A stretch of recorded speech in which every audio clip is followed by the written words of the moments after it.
prosecution of felon gangster mafiotic negroidic, the Black Frank Gelada, a gangster judge, therefore unprosecutable, the blackish, menial, negroidic in appearance and demeanor, felon, vicious, parroting puppet, ex-district attorney Nassau County, with no private law experience, detested by all factions, in spite of this solely because of his many-year secret gangsterization and crucifixion of me, this negroidic, low, mafiotic, deadly Black Frank Gelada was then immediately and unprecedentedly and repeatedly, rapidly promoted in spite of tremendous opposition to the present position of second highest state judgeship solely through gangster computer god manipulation. As additional evidence, during the last week of my within-mentioned month-long, worse-than-a-farce Nazi court criminal trial in Nassau County Court, 1958, where dwarfed-it felon gangster parroting puppet rectum lapper sodomist Judge William Sullivan's ball of fat felon slut wife, she, as planned, sat in the front row, repeatedly stripping her overclothes and completely pulling up her dress and slip and pulling aside her old-fashioned pink bloomers in order to display her anus, her conch. She repeatedly gesticulated and whispered, "I'll give it to you to suck. Finish him." Her husband's dwarfed-it felon gangster parroting puppet rectum lapper sodomist Judge William Sullivan, flushed-faced in repeated open sodomistic displays, stuck out his tongue, wiggling it, chuckling to her. "You hangman rope gangster felon parroting puppet scum on top playboys can watch my Frankenstein eyesight television playback of this felonious lowly sodomistic display by the felon sodomist Judge William Sullivan and his lowly felon slut wife during my trial in Nassau County Court. After my worse-than-Nazi court criminal conviction, crucifixion, for years in poverty I suffered hopeless, jobless, character assassination, and isolation in this low, deadly nigger town. I was the repeat target victim of this gangster government's gangsterization and undetectable extermination attempts to shut me up forever with my secrets.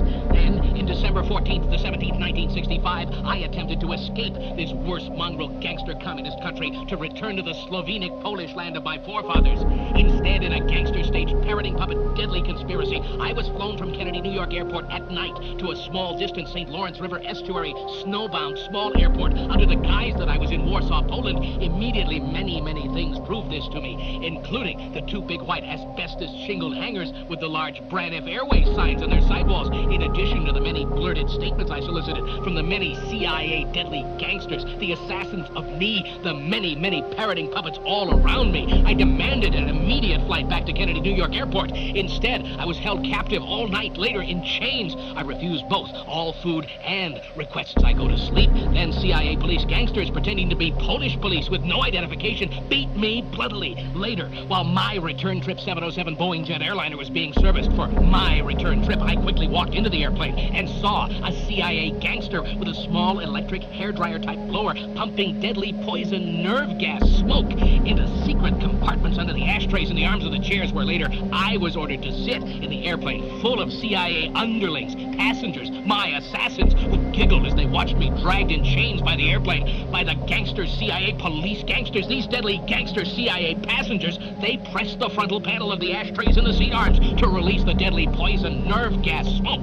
Indubitably, all of the others deadly CIA underling gangsters aboard this staged return flight, they all had taken the top secret poison nerve gas antidote pill, immuning them from the deadly poison nerve gas smoke. Deadly poison nerve gas smoke was sprayed at me from cigars, cigarettes, and even from ballpoint pens, also from the wig of a woman sitting next to me. Even the Swiss cheese type ice cubes were evaporating into poison nerve gas smoke in all of the free drinks. I got up and went to the rear of the airplane by the rear exit door with a large push-up handle. My Frankenstein brain thoughts broadcasting radio disclosed my intentions. Immediately, the loudspeakers screamed that the flight was over and that our airplane was already preparing to land at Kennedy, New York Airport. You hangman rope sneak gangster playboy scum on top know these facts are true, not only from taking part in such undetectable exterminations, but also you chicanerous, demented, felon, parroting puppet gangsters can watch my Frankenstein eyesight television playback of all these horrible, terrifying, deadly events. When I returned home, Joseph I. Deck, my only brother and deadly felon, murderer, and assassin spy agent against me for this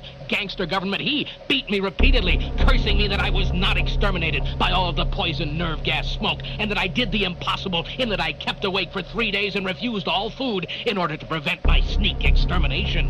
In accordance with the completely gangster computer god concocted and manipulated statutory laws, one of your gangster court's requisite duties is to automatically rehear my said appeal appeal case because it has been brought to your attention, you hangman rope gangsters, that my entire life was destroyed by you co-conspirators through the gangster government perjured and fabricated criminal conviction of me in order to fulfill the demands of your communist god, the worldwide mad deadly gangster computer god. You deadly parroting puppet felon gangsters already know that I have been and am an innocent primary victim and target for destruction and extermination because I am a menace to your gangster computer god, and that I am worse than defenseless without the gangster protection and control of the gangster Frankenstein earphone radio.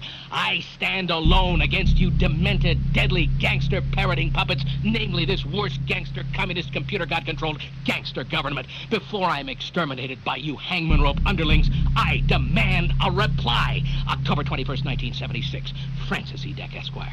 Addendum. I personally filed my maximum conviction appeal brief in 1961 with the chief clerk of the U.S. Supreme Court, Washington, D.C. The chief clerk, he knew me. He sneeringly grabbed my thick, strong, homemade appeal brief, and then he attempted to rip it up in desperation. The chief clerk of the U.S. Supreme Court ripped off the cover of my appeal brief. Miraculously, I stopped him without a deadly scene to me. Then, filing my ripped appeal brief, the felon, another co-conspirator with the 9 hangman rope gangster judges, the chief clerk, in cowardly fear, in staccato speech and gesticulation, he confessed to me, Mr. Deck, everyone is in on this one against you, even the Attorney General, namely Bobby Kennedy, younger than his very young brother Jack Kennedy, Kennedy then president, the Kennedy Playboys. Little fag Bobby was a felon, lowest, chicanerous, untouchable, parroting puppet gangster against worse than defenseless Mr. Francis E. Deck, Esquire. By quick questioning, and the co-conspiring felon chief clerk explained and gave me a new and special notice form for only Mr. Francis E. Deck, Esquire, which had to be mailed to the opposition, the deadly gangster district attorney, in order to prevent the dismissal of my appeal case.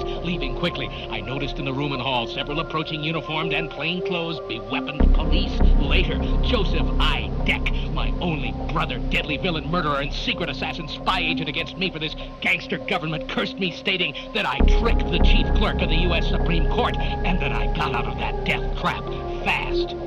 So brainwashed from birth by the computer god threshold brainwash radio, parroting puppet gangster slave, if you believe in anything, forget kneeling to abide by the high holy law long enough to say one word of pray for me, for your only hope for a future. Footnote, remember, it is gangster U.S. Supreme Court written high holy law. I'll give it to you to suck. Finish him. Chicanerously forwarded to the Bar Association Grievance Committee for prosecution of felon gangster mafiotic negroidic, the Black Frank Gelada, a gangster judge, therefore unprosecutable, the blackish menial negroidic in appearance and demeanor felon vicious parroting puppet ex-district attorney Nassau County with no private law experience, detested by all factions in spite of this solely because of his many-year secret gangsterization and crucifixion of me. This negroidic low mafiotic deadly Black Frank Gelada was then immediately and unprecedentedly and repeatedly rapidly promoted in spite of tremendous opposition to the present position of second highest state judgeship solely through gangster computer god manipulation. As additional evidence, during the last week of my within-mentioned month-long, worse than a farce Nazi court criminal trial in Nassau County Court 1958, where dwarfed-it felon gangster parroting puppet rectum lapper sodomist Judge William Sullivan's ball of fat felon slut wife, she, as planned, sat in the front row, repeatedly stripping her overclothes and completely pulling up her dress and slip, and pulling aside her old-fashioned pink bloomers in order to display her anus, her conch. She repeatedly gesticulated and whispered, I'll give it to you to suck. Finish him. Her husband, dwarfed-it felon gangster parroting puppet rectum lapper sodomist Judge William Sullivan, flushed-faced in repeated open sodomistic displays, stuck out his tongue, wiggling it, chuckling to her. You hangman rope gangster felon parroting puppet scum on top playboys, and watch my Frankenstein eyesight television playback of this felonious lowly sodomistic display by the felon sodomist Judge William Sullivan and his lowly felon slut wife during my trial in Nassau County Court. After my worse than Nazi court criminal conviction, crucifixion, for years in poverty I suffered hopeless, jobless, character assassination, and isolation in this low, deadly nigger town. I was the repeat target victim of this gangster government's gangsterization and undetectable extermination attempts to shut me up forever with my secrets. Then, in December 14th to 17th, 1963, 1955, I attempted to escape this worst mongrel gangster communist country to return to the Slovenic Polish land of my forefathers. Instead, in a gangster-staged parroting puppet deadly conspiracy, I was flown from Kennedy, New York airport at night to a small distant St. Lawrence River estuary, snowbound small airport under the guise that I was in Warsaw, Poland. Immediately, many things proved this to me, including the two big white asbestos shingled hangars with the large Brad F. Airways signs on their sidewalls, in addition to the many blurted statements I solicited from the many CIA deadly gangsters, the assassins of me, the many parroting puppets all around me. I demanded an immediate flight back to Kennedy, New York airport. Instead, I was held captive all night later in chains. I refused both all food and requests I go to sleep. Then CIA police gangsters pretending to be Polish police with no identification beat me bloodily. Later, while my return trip 707 Boeing jet airliner was being serviced for my return trip, I quickly walked into the airplane and saw a CIA gangster with a small electric hairdryer type blower pumping... Oh no, I left the Pekingese up. This is what happens when you run out of coffee, which I have. How do I get rid of this thing? Make it stop. There we go. It's gone. Oh, I need the voice thing. Jesus Christ, what is going on here? That coffee makes a big difference. Let's see here. All right. And there it is. Okay. You know what? Let's make it round. Ooh, fancy. Fancy round circle. All right, guys. How you guys doing? I'm definitely going to need to get more coffee. Oh, man. Someone asked if I'm hungover. No, I'm not hungover. I just got up, I don't know, like about an hour ago. My sleep schedule is annihilated right now. Completely annihilated. It's all right. My internet's still working during the day, so we might have to move the Insomnia stream back a little bit in the day, so I don't have to sleep like a weird person all the time. That would be good. So, yeah. That would be really good. Anyway, let's pretend that I'm full of energy and jump right into some of this stuff. Oh, by the way, if you for those of you, let's do this at the beginning of the stream this time because it was at the end of the stream last time. I said last stream, if you want to help with community building, and specifically, I was thinking about it. So I was thinking like a good trial run is the Day of the Rope crowdsourced movie, right? That way there's a purpose, right? There's a purpose for us all to have a community, if you will, and a place to congregate online. It's nothing spooky, you know. It's nothing feddy. You know, it's just we're making a movie. We're making a movie, right? So there's a purpose for it, and it's, at the same time, it's like a good like dry run. Like, okay, how is this going to work out? And if it all falls apart, it's not a big deal. It's like, okay, so the movie we were trying to make, it kind of, you know, it's falling apart a little bit, you know. So anyway, that's what I said at the end of the last stream was, if you want to help out with community building, and specifically the first project we're going to work on is a crowdsourced movie about, and I mentioned this a long time ago, and then I kind of, you know, it kind of got put on the back burner, but we're going full blast with it right now. We're making a crowdsourced movie using found footage. Basically, the way that it's going to be, the way it's going to be possible for it to be crowdsourced, that you guys can kind of do whatever you want with the understanding that I won't put it in if it's just complete bullshit, all right, or if it's like, you know, edgy, you know, too edgy. It's got to actually fit, right? And I might edit stuff down, try to keep it concise or whatever. But here's the and look, part of this organization that we're going to be doing, there will be some direction involved so it's not just like willy-nilly people not knowing what to do. But the basic idea is the Day of the Rope film, the crowdsourced film, is going to be like a lot of little shorts that you guys make stitched together in the same, like a found footage style. And by found footage, I mean stuff like, Blair Witch, Paranormal Activity, VHS, like those horror films where the whole gimmick is, oh, it's like, we found this video and we looked at it and, oh, it's scary, but it's going to be a bunch of little vignettes that you guys make. And what these vignettes are, the reason, because there's got to be a reason, like, why is there all this footage, right? Like, what is this footage that I'm looking at? Is it just random footage from people? No, what it is there's a guy at the NSA and he's turning on the camera on people's phones and he's just seeing what he sees. And so that's like the hub, like the thing that brings it all together is this guy that's going to be at the NSA watching what people are doing. And so you can have, you could be like a political dissident and they activate your phone to catch you doing whatever.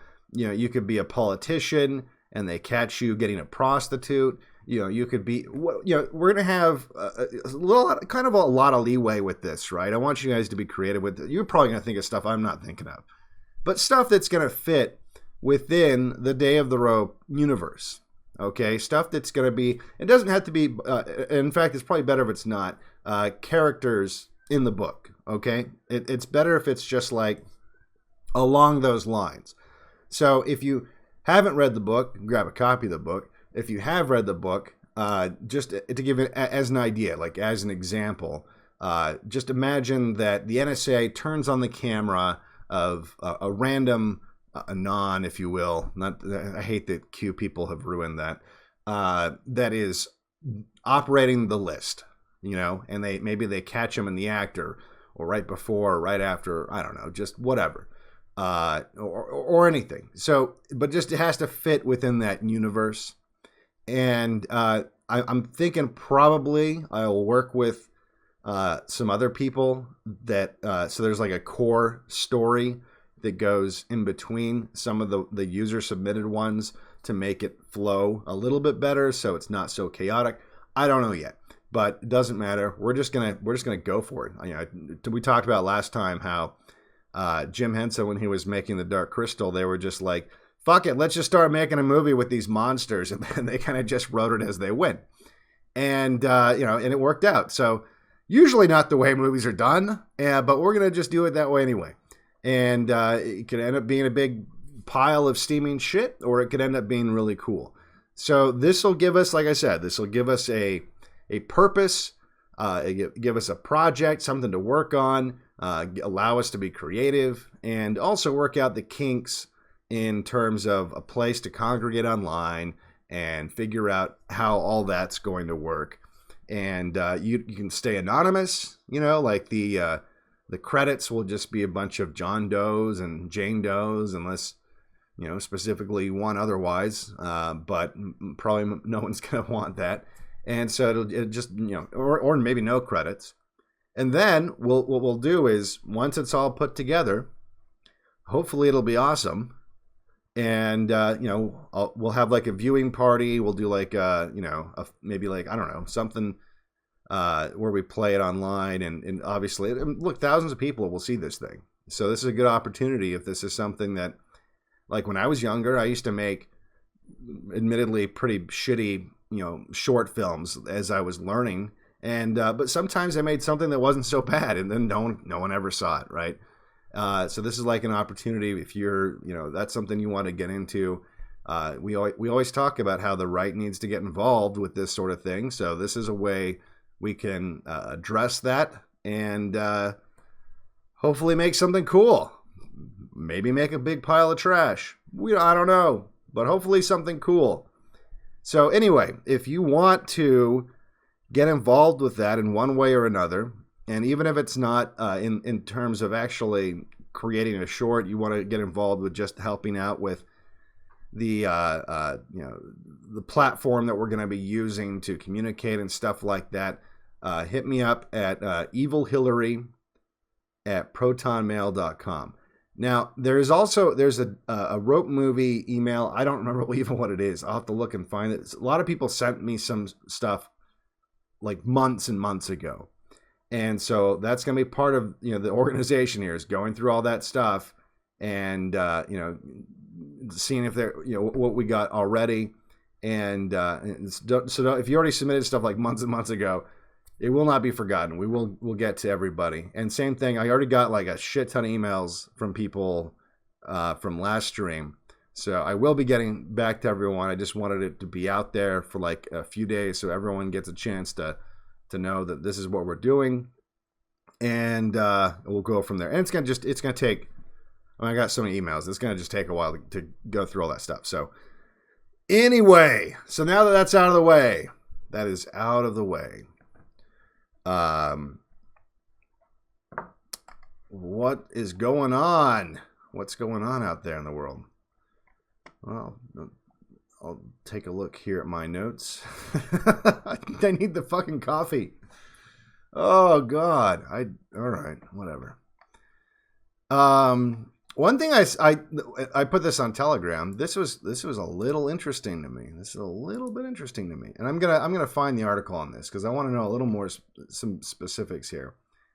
But it was interesting, not so much that it was happening, but it was interesting that this was happening in the open.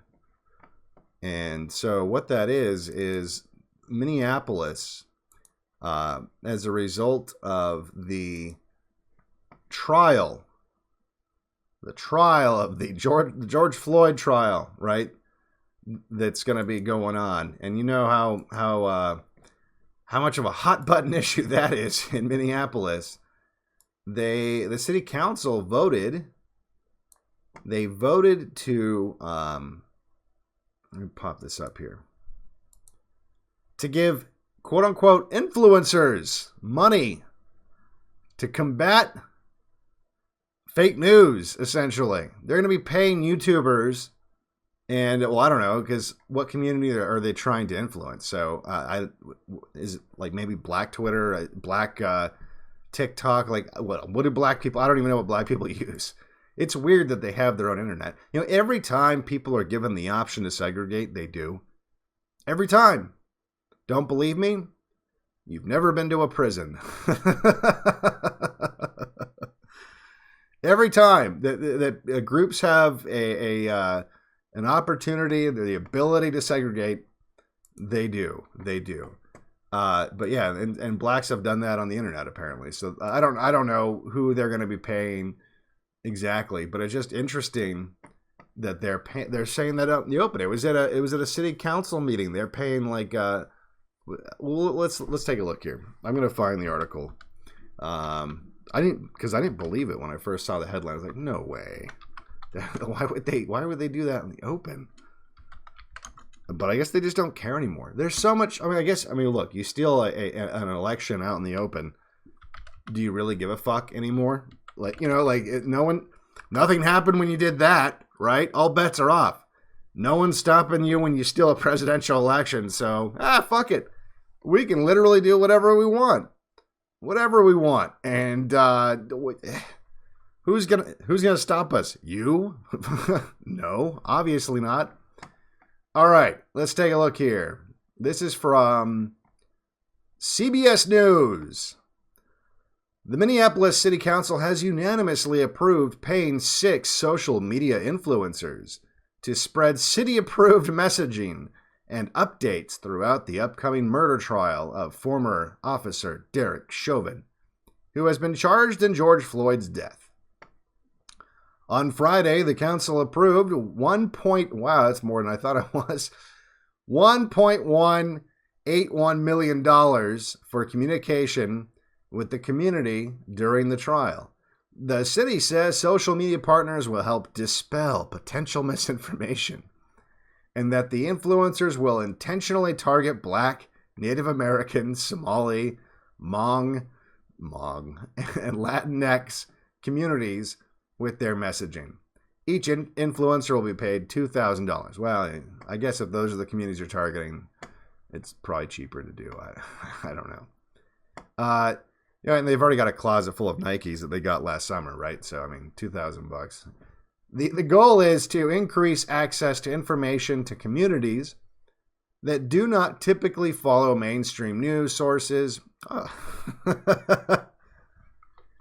The goal is to target illiterate people who don't know what the fuck is going on. Let's just be honest, right? Or city communications channels and or who do not consume information in English. Oh!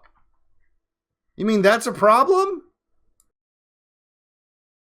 You mean it's a problem when you have populations, huge populations who don't speak English that might riot? Yeah, okay. The Minneapolis City Council said in a statement, it's also an opportunity to create more two-way communication between the city and communities. Two-way? That doesn't sound very two-way. That sounds like you're paying $2,000 for approved messages. I don't know how that's two-way communication, but whatever. City Council hasn't finalized how they will choose the influencers, but said selections will be based on... So, this is another... look, they've just influenced influencers right there. I mean, it probably would have done a better job if they'd made the number a little higher, like $2,000, right? I mean, but look, there's lots of people that have sold their soul for a lot less, right? But if you just said, I wonder if that would be a good strategy. Just say, you know what? We're going to spend $8 billion to convince people to get the vaccine. We're going to give YouTubers $8 billion fucking dollars. If you can, to talk about the vaccine. We're not sure who we're going to pick yet, though. We're not sure who we're going to choose. And then you just let it linger there, for a while. And you'd get free press. Because you'd get all these money grubbing YouTubers pick me, and towing the line to show how awesome they are at talking about vaccines. It would happen. It would happen. The promise of money is just as valuable as money itself. Okay. Some activists and legal experts are concerned about the decision. Of course, that's one of the last sentences in here. Oh, man. Here we go. An activist with a following of over 11,000. See, this is what's so infuriating. It's so infuriating when they talk about these influencers. They did a documentary, I think it was on Netflix, at the time. Oh yeah, these rising YouTube stars, and these people would have a fraction of how many subscribers I would have on YouTube. There's no fucking Netflix documentary about me, is there? And this guy 11,000 users on Instagram. Bitch, I had 50,000 on my Instagram that got banned, the first one. 11,000? Jesus Christ. Anyway, he uses his platform to educate the community. Does he? He's worried about the bias behind information that will come from city-funded influencers. Yeah, you're probably worried about the exact wrong thing here. Anyway. Look. I'm wondering if they're going to burn it all down to the ground if they acquit him. I don't think they'll acquit him. It's kind of like the opposite of the leave it out there with the money promise, right? Saying that there's $1 billion. Because right now it's pretty obvious to everybody that's going to be on that jury that what's being left out there isn't a promise of $1 billion. It's a promise of maybe $1 billion worth of fire damage. if they rule the wrong way. So I don't know this. And that's assuming there's not any kind of nonsense. I know there's people that think, well, they knew each other and, he's a Mason and all this. Look, maybe, who knows? Maybe. Doesn't matter. I just still wonder if they're going to burn it all down again. Or now that Biden's in, if they'll call off the dogs, who knows? Who knows? So yes, they're going to be paying influencers and it's out in the open. And look, a lot of this stuff happens in the background already.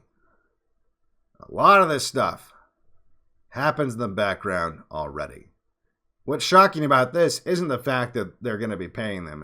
It's that it's kept secret. That's just the way that it is.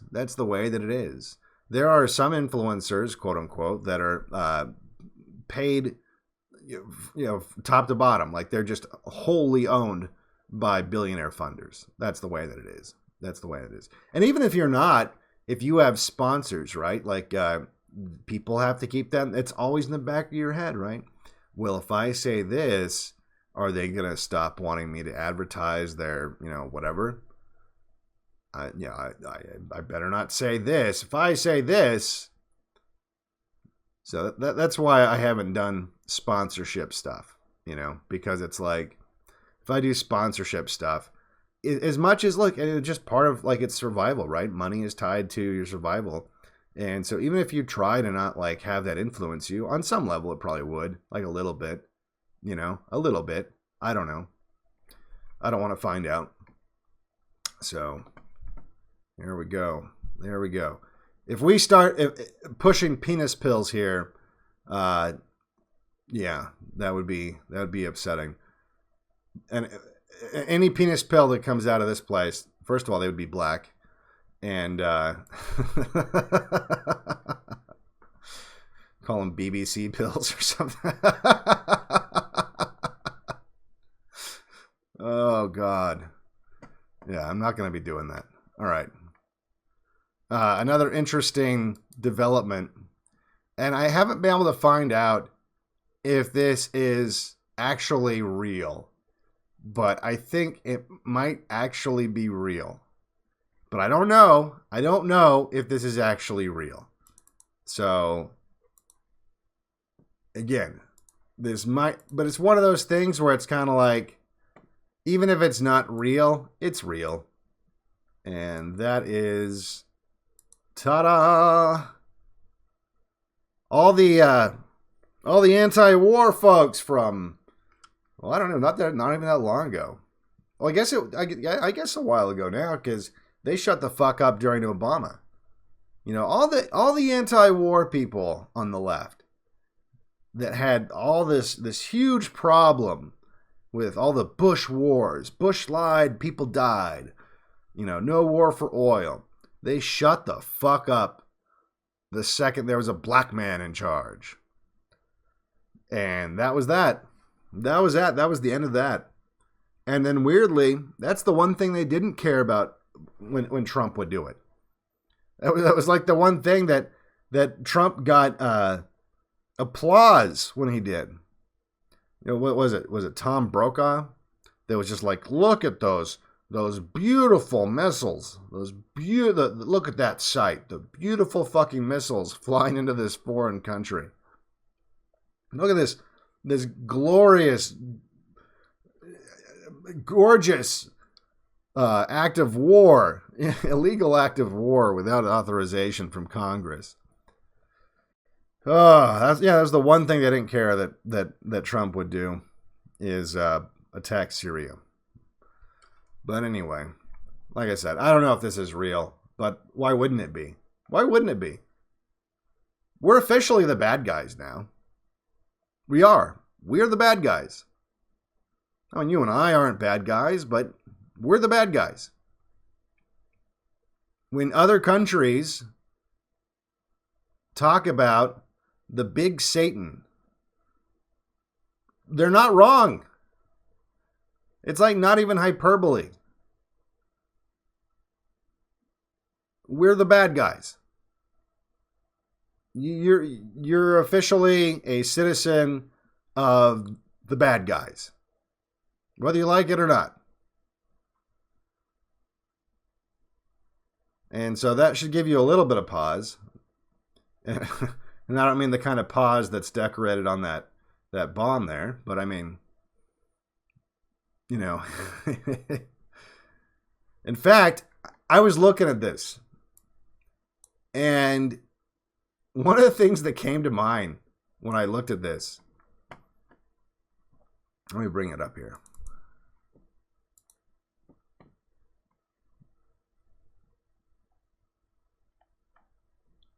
Oh no, I didn't save it? There's no way I didn't save it. There's no way I didn't save that. I must have saved it somewhere weird. I do that sometimes. That's okay. I'll bring up. I'll find another something similar. It won't be hard to find.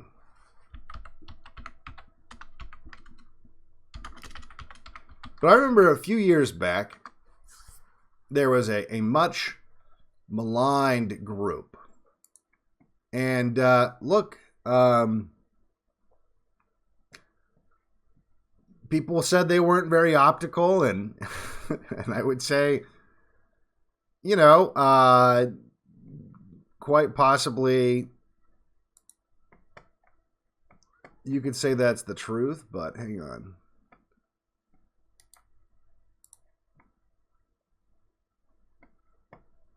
All of a sudden, they look way less crazy. All right, I don't want to hurt anyone's feelings with this. Why is this not fucking going up there?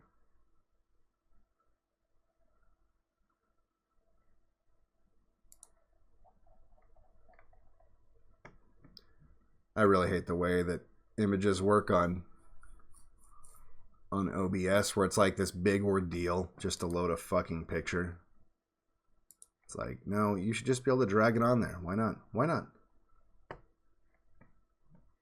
Why can't I just do that? Why can't I just do that, OBS? With your free software. Alright, I can't complain. It is free. Here it is. All of a sudden, these guys don't look so fucking crazy anymore. You know? It's like, yeah, I mean, yeah, I mean, maybe you guys just kind of saw it before we did. I don't know. I mean, is it really that distasteful anymore? Is it? And for those of you, I guess, just listening, I just put up a picture of a protester from the Westboro Baptist Church.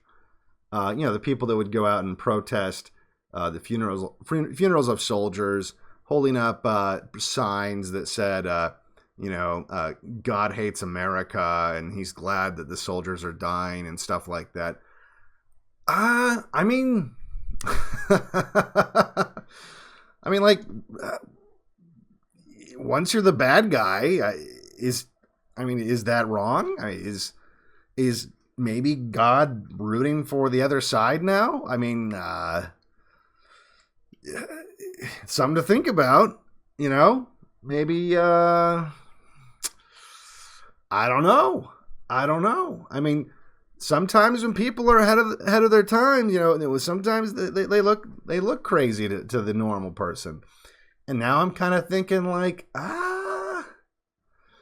yeah, maybe they were kind of based, you know, like maybe they just, you know, I don't know.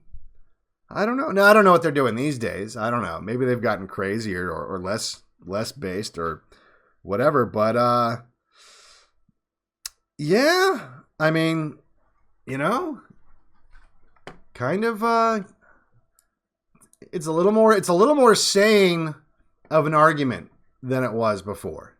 It doesn't seem even as really edgy at all. Like it used to seem like, wow, that's like an extremist thing to do. Like you're going out there and protest. I mean, dead soldiers. I mean, come on, have you no shame? This is horrific. Now it's kind of like, yeah, yeah. I mean.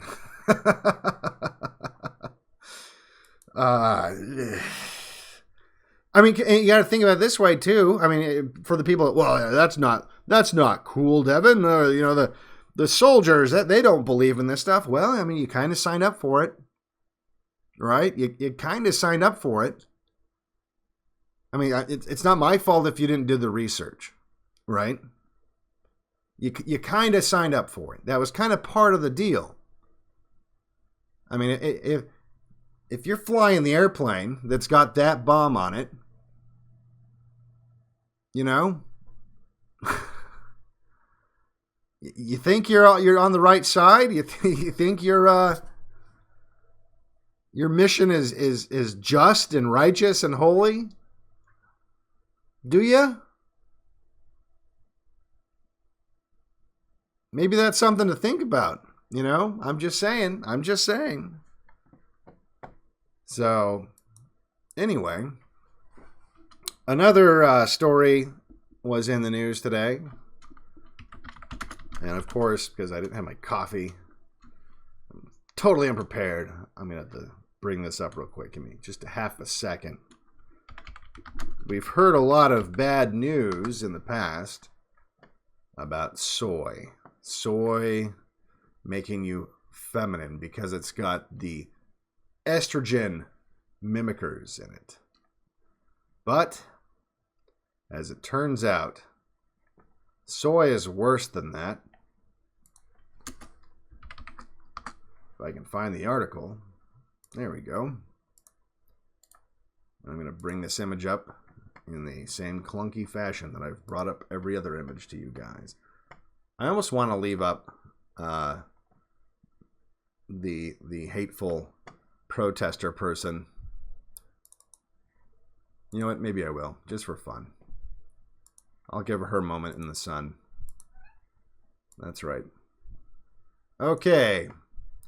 Would you like brain damage with that?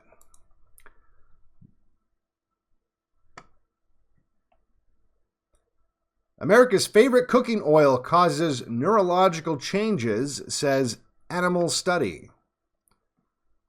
New research has shown that despite being marketed as a healthy alternative, soybean oil, America's most popular oil, so that means you've had it. You've had it. Even if you're trying to avoid it, you've had it. If you've eaten out at all, you've had it. You know, whether you're going to a drive-thru or even if you're going to like a fancier restaurant, you've had it. Causes neurological changes in the brains of mice and may contribute to autism and dementia in humans. Oh, well, imagine that. Extracted from the seeds of soybeans and used in everything from fast food to animal feed and even baby formula. Baby formula. That was a big fucking scam. Fucking baby formula. That was another thing that fucking boomers fell for. That's just like, you had a free alternative that was way better. Anyway. Soybean oil is easily the most widely consumed oil in the U.S.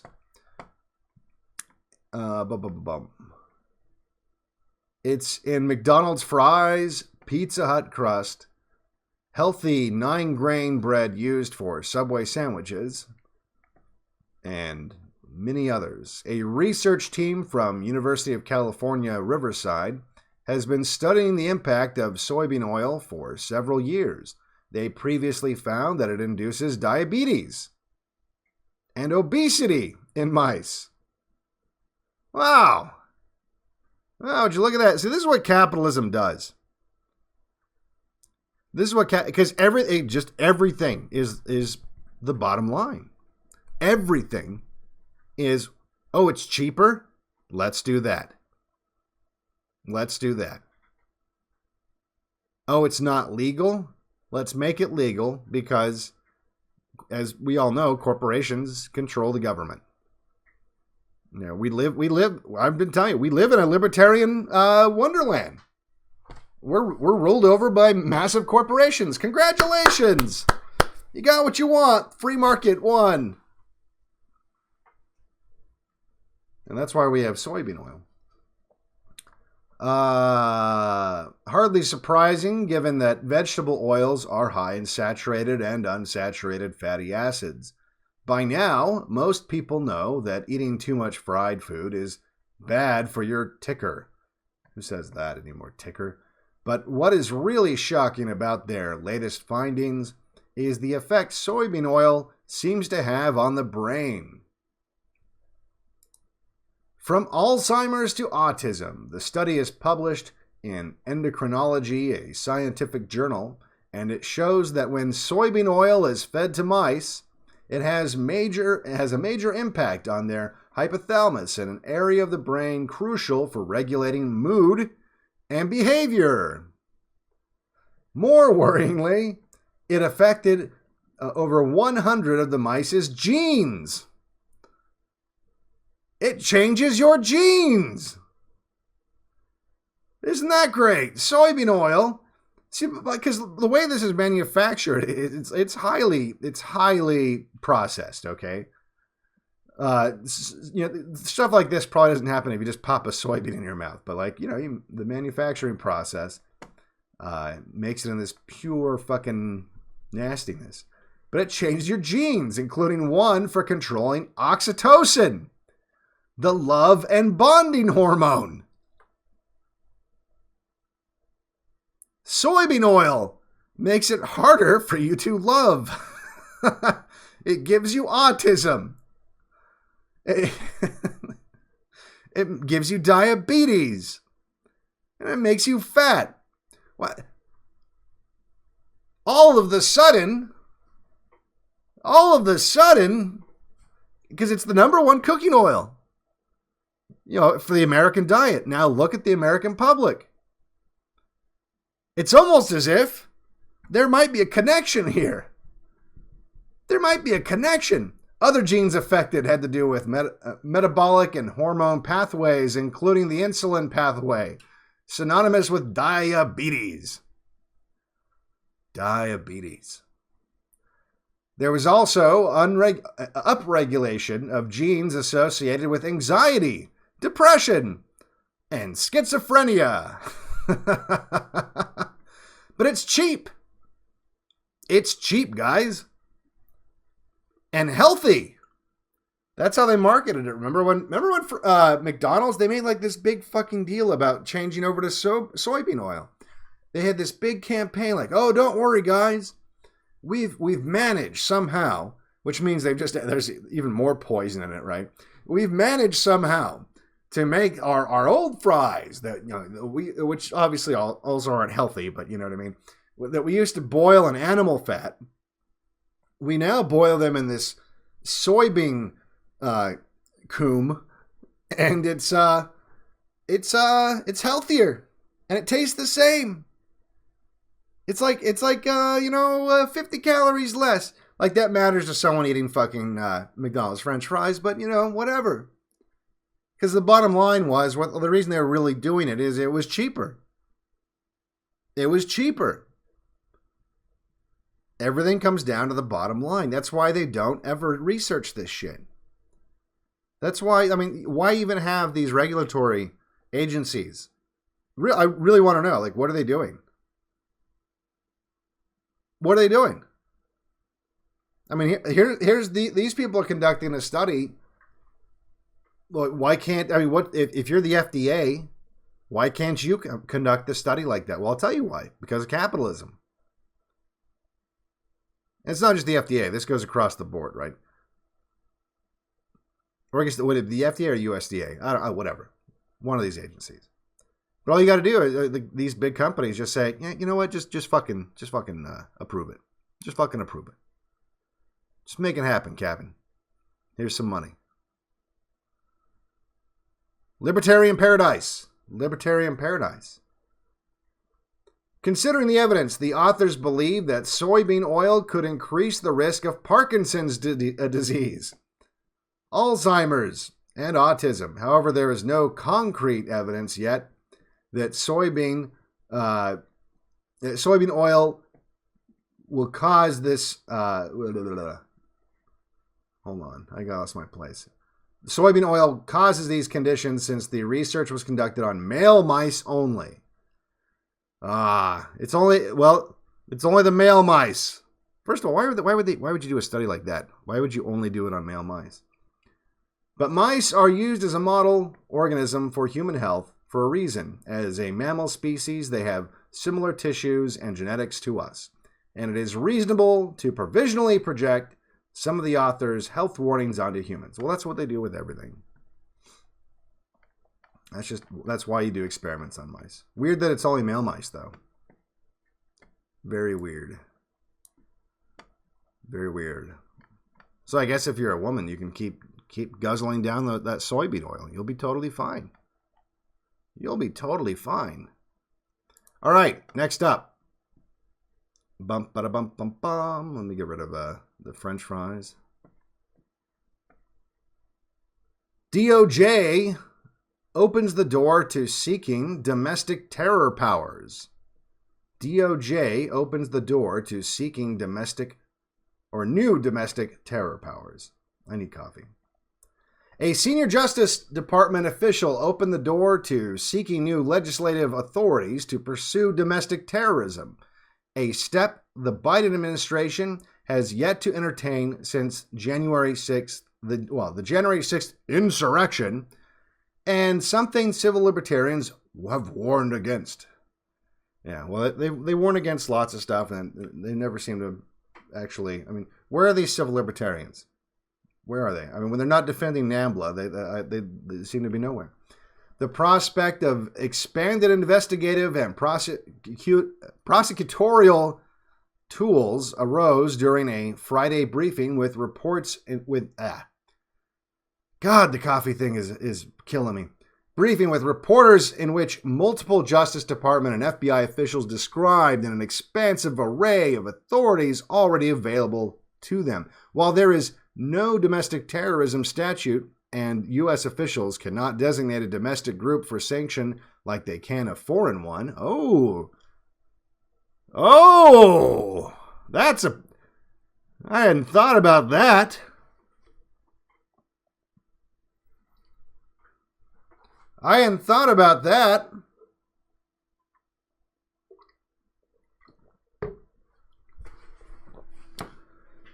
Wouldn't that be interesting?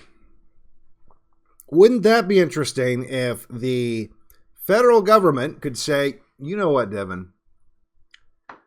We have determined that you are part of a domestic terror group. And so it doesn't matter if you're not breaking any laws or anything like that. Because of your association, which we determine in the same way that YouTube determines terms of service, and there's no recourse or even transparency as to what that is, we determine that you are a domestic terrorist using some method that we will not tell you. And likely they won't even tell you that you're on the list.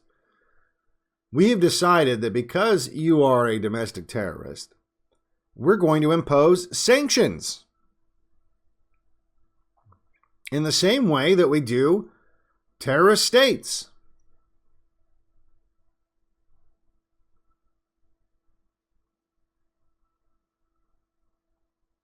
We're going to impose sanctions. In other words, seize your assets, freeze your bank accounts, deny, and look, and this is if you haven't done anything illegal. Now, they wouldn't have to. This would skip the whole. They don't have to prosecute you. Nothing. You just get on this naughty list, and all of a sudden, we're imposing sanctions. We're imposing sanctions on a terror group.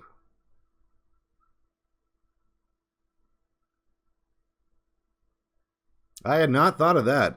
I mean, that's pretty fucking ballsy. I mean, I guess I thought stuff like that would come down. I did not. That reasoning. That's some sneaky ass fucking reasoning.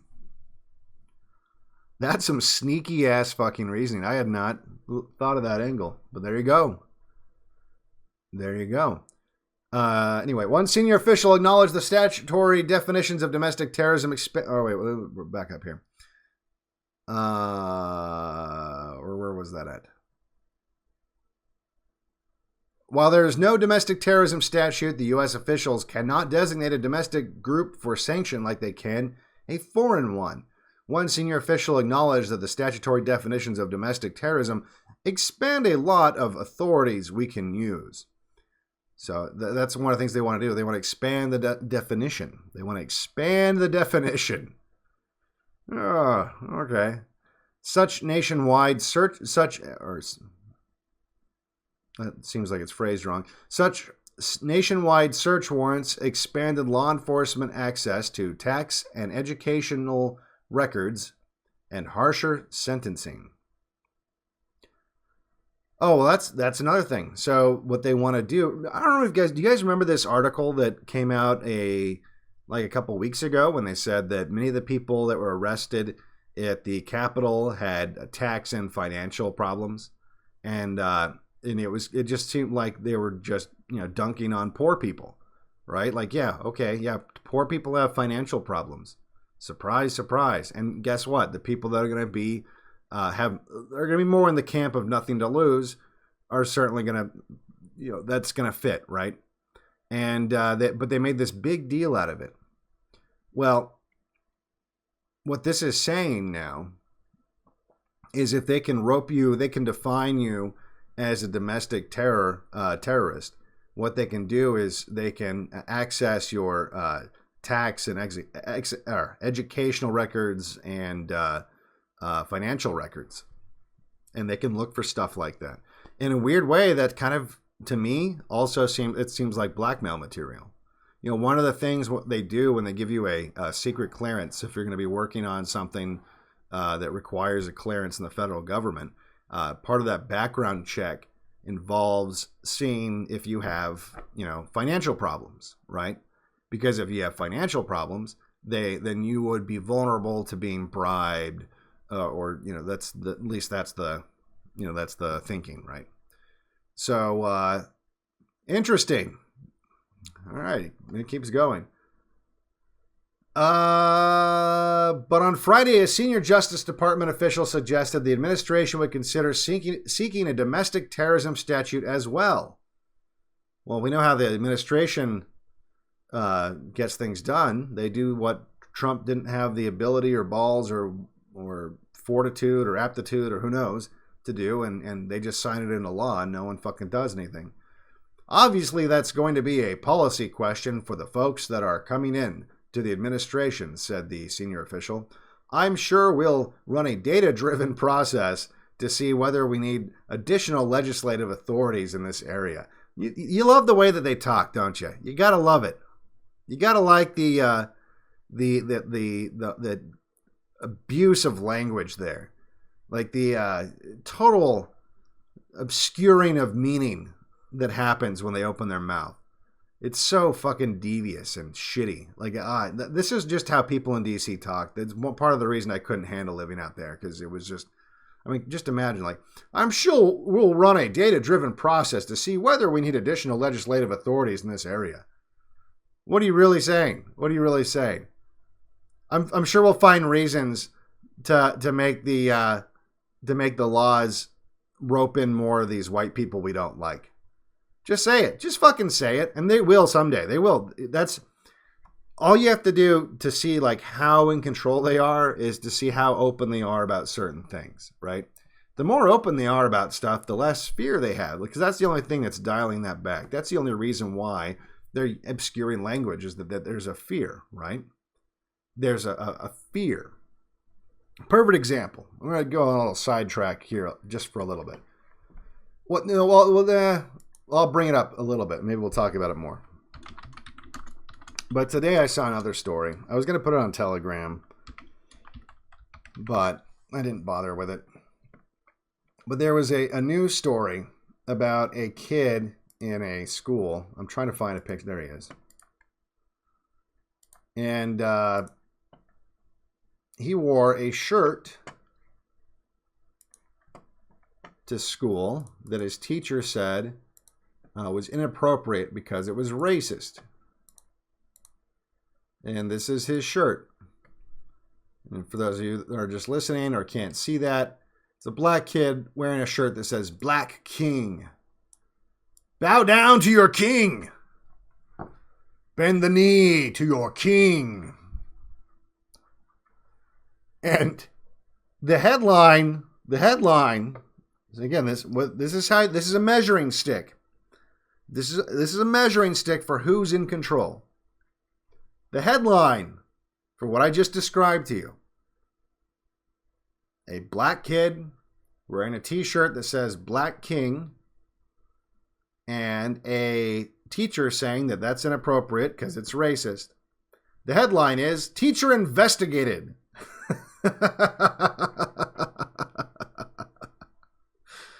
For telling kid that, whatever, the rest of the wording is unimportant. Teacher investigated. That's the measuring stick. That's the measuring stick. You're not in charge anymore. You're not in charge anymore. In fact, every time people say, so what if it had said White King? Yeah, every time you say that, all you're saying is you're sounding baffled that you're not in control anymore. That's all you're doing. Every time. Well, if a white person did that, then it would... All you're saying is like, wait a second, we're not in control anymore? I don't understand. That's all you sound like to me. Yeah, you're not in control anymore. Of course you can't do what you could do if you were the dominant group. Of course not. You're not the dominant group anymore. White primacy is gone. It's gone. Obviously you can't do the same things. Well, if a white person had done that, everything would... Yeah, it would have. It would have. Because you're not in a white country.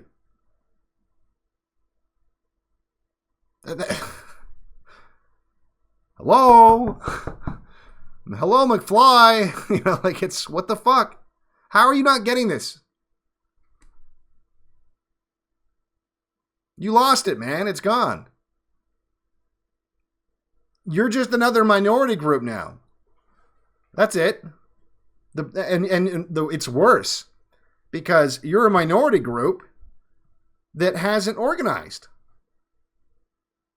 and has zero institutions because you're still delusional thinking that you're in a white country. You're not. You're not. It's done. It's done. You can't go back. It's done.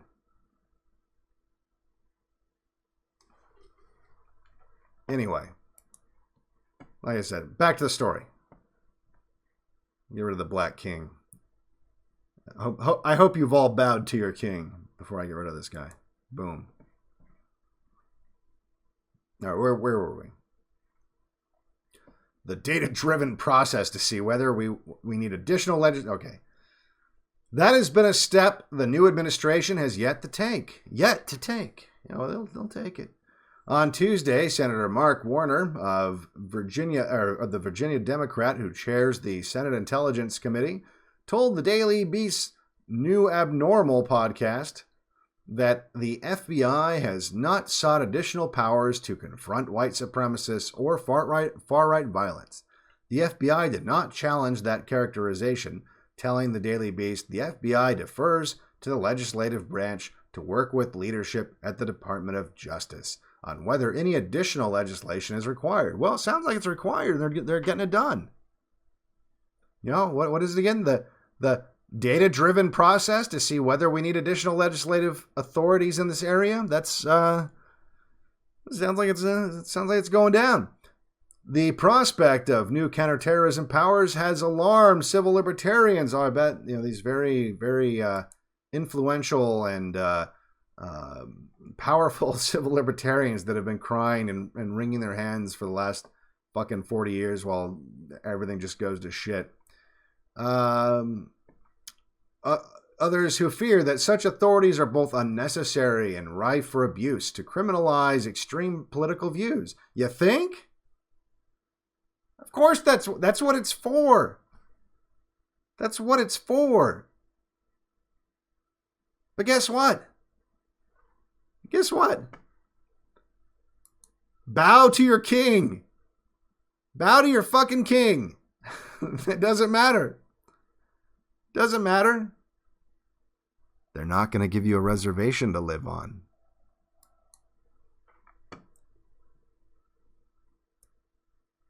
Rather than pursue people who have planned or committed acts of violence, pointing to the excesses of the FBI during the 20-year war on terror, they also fear that expanding those law enforcement intelligence and prosecutorial powers will permit future presidents to use them against marginalized groups. Oh, marginalized groups. You mean white people? By definition? Former President Donald Trump, for instance. Oh, of course, it's going to be used against Black Lives Matter. I'm really fucking... That's what it says. Former President Donald Trump, for instance, slandered Black Lives Matter activists as terrorists. Oh yeah, that's the big worry, right? That's the big worry. No, we can't do that, because then the FBI might actually start arresting BLM instead of kneeling. Speaking of which, I have an idea here. Here's the Black King. And this FBI, that they're so worried, right? The FBI, they're going to come and start using these new data-driven legislative options to take down the black man, right? Like that's what we got to worry about. That's the big problem. Where is that? I know it's around here somewhere. I know it's around here somewhere. See, this is why it would have been nice if I had a. Maybe I need to get a producer. Maybe that's something that can come out of this, right? This organization stuff.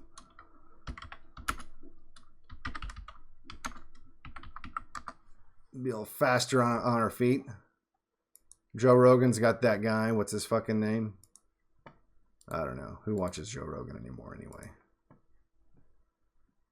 Here we go. So they're worried about the FBI abusing this power. But look, the FBI, they kneel to their king. They kneel to their fucking king.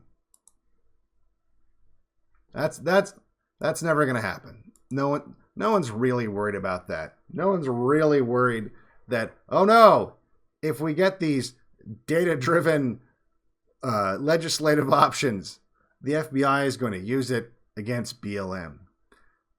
Quote, we should not lose sight of our disgust at the double standards employed against white protesters and black ones. Give me a fucking... Really? Really? Really? Just like a few paragraphs up, you called the January 6th an insurrection. Just like a few paragraphs up. See, but it doesn't matter. It doesn't matter. Why? Because bow to your king. Bow to your king.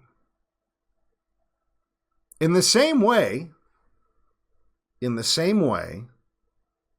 all of these things that we see the left complain about, and they call it white supremacy, and I've said, look, it's not white supremacy, it's white primacy, and they're right.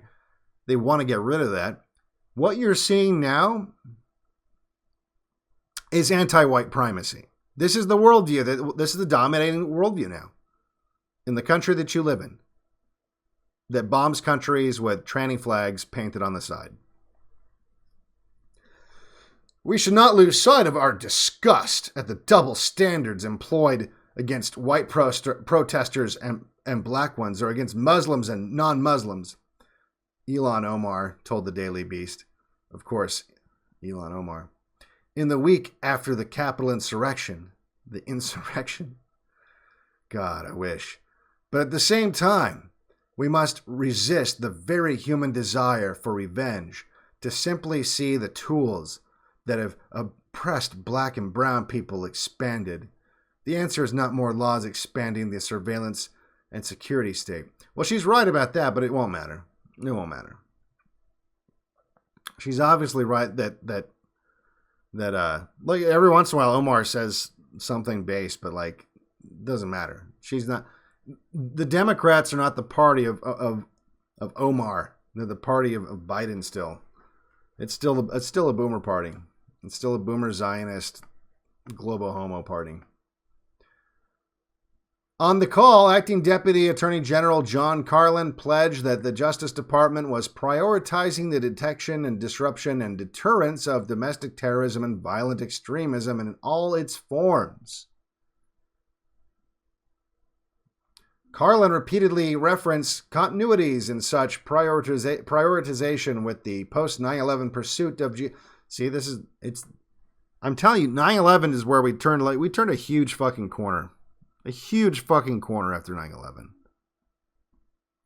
Huge fucking corner. That's when all of those powers were expanded the first time. And all these people now that are going to be called domestic terrorists, a lot of them supported it. A lot of them did. A lot of them did. Yeah, let's get those fucking ragheads, those goat fucking ragheads. You know, that's what it was. I don't care if I have nothing to hide. Who cares that they spy on me? They're just going to be spying on mosques and Muslims. That's what they that's what they said. And now that cannon's being turned around on them. And look, that to be fair, that's what Omar was saying, right? Is like, if we do this to get the white supremacists, they'll go after the black people. But she's wrong in that, no, they won't. They'll never go after the black people because white primacy's gone. You know, there's never going to be a resurgence. Like, zoom out the graph, as I always say. But yeah, a lot of these people that are now going to be the targets fully supported this stuff. Now look, that was a long time ago, right? That was about 20 years ago. So there's a lot of people that had no political power at the time, or many of them couldn't even vote and shit like that, you know, or weren't alive. So, and in fact, the people that had the power to stop it at the time, won't be around much longer. So they're not gonna have to feel the burn. They're not gonna be here to pay the toll, as it were. And whatever came out of that, by the way, that's the other thing. Nothing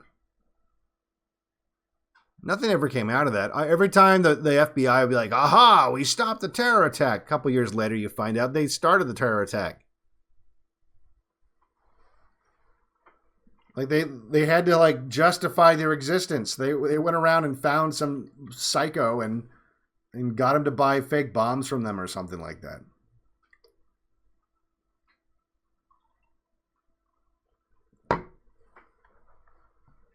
All right. Anyway. Across the government, and to include Director of National Intelligence, blah, blah, blah, forthcoming comprehensive threat assessment of domestic terrorism, Carlin said the administration was looking at expanding information sharing to prevent radicalization and disrupt extremist networks. I already read that part. Carlin said the Justice Department would soon issue guidance ensuring its National Security Division has insight into and can track all cases with a nexus to domestic terrorism or violent extremism in the hope of generating leads in cases across jurisdictions. Yeah, like I said, this is kind of like, it's kind of like, remember, there was that Millie Weaver did that documentary with that total fraud chick, but there was that one guy that was involved, that actually sounded like he knew what he was doing. He probably worked at a government contractor and worked on some of this software, and I'd seen similar tools myself, but it was project management software that was big data. Like that was like the big thing.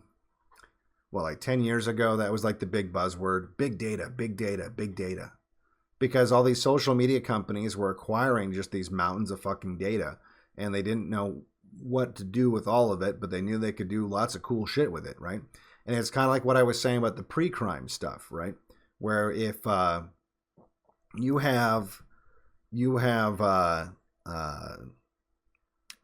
profile, like if someone, and it doesn't have to be a real person, it could be a false flag, it doesn't matter. But if they generate a profile uh, of someone who's going to do something violent or whatever, based on data points, the footprint they've left online or whatever.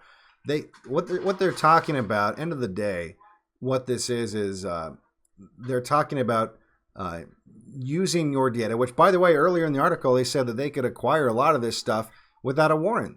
So even if not just the stuff that you know is pretty much, or not a lot of people think about it, I guess, but you should, that you know is public, that the government has access to because you're voluntarily putting it online and agreeing to terms of services that say that they're going to sell your data and stuff. Who do you think's buying it, So not only do they have access to all this stuff that they're going to put in permanent databases that they will unleash AIs on to try to find patterns and stuff like that, but they're also going to be able to warrantlessly, I guess some judge will rubber stamp it, or maybe, I don't know, maybe unless they change the law, right? I don't think judges have to rubber stamp shit when it comes to terrorists. But who knows? Maybe there's some kind of process, but it won't matter. It'll be, it's going to be rubber stamped. They'll be able to access financial stuff. Look, they can look at what you buy, right? I mean, the financial records means they can look at what you buy. What if you buy a lot of ammo? Oh, this guy bought a lot of ammo. That's a red flag. He bought a lot of ammo. Or it doesn't have to be ammo. Like let's say you're just buying. Like me, I buy army surplus stuff all the time, right? Well, not so much now. I got what I needed, but it's kind of, what's this guy up to? What's this guy gonna do with all this army surplus stuff? Is he starting an army?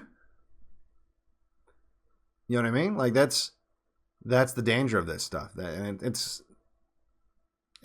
literally, I think one of the biggest problems with the right, and they just lacked foresight, just almost across the board. In the same way, the right doesn't seem to understand the power of media and propaganda, and has just been like asleep at the goddamn fucking wheel when it comes to like Hollywood and all that shit, just letting like literal communists drive the culture of the entire country for 50 fucking years with their heads in their goddamn sand, and then just complaining about it and saying like, well, that's just Hollywood. Oh, the media leans left, and then doing nothing about it. That's the same thing they've been doing with this data stuff. Same exact shit. And when it all comes around and it bites you in the ass, they just bitch and complain about it. They bitch and complain about it. But nothing ever gets done. Nothing ever gets done. Why? Because bow to your king. Bow to your king. Bend the knee. Bend the knee. Okay, what's the last quote? We'll just do the last. This approach recognizes the success is not the prosecution of violent extremists or terrorists after the fact. See, this is what I'm talking about. After the fact, when families have lost loved ones and are grieving, Carlin said, success is a disruption before the violence occurs, and not that always has to be the what? And that always has to be the goal of our counterterrorism work. Pre-crime. See, didn't you know? It's not about prosecuting people that commit crimes. It's about arresting people before they commit crimes. Don't you know? That's what it's about.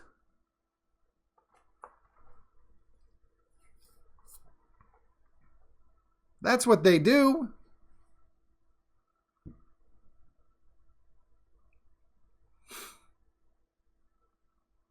And look, like I said, the right most people have no idea how important this is. They don't. They have no idea how important this big data stuff is. And by the right, I don't mean, look, there's people on the right using big data. Like, well, let me rephrase that. There's Republicans using big data. Right? Look, not to throw shade, but who do you think funded a lot of AFPAC, like Nick Fuentes' thing. So there are people, Republicans using big data, but a lot of people on the right, like when I say the right, I mean, people like you and me. There's a lot of people that they don't understand it.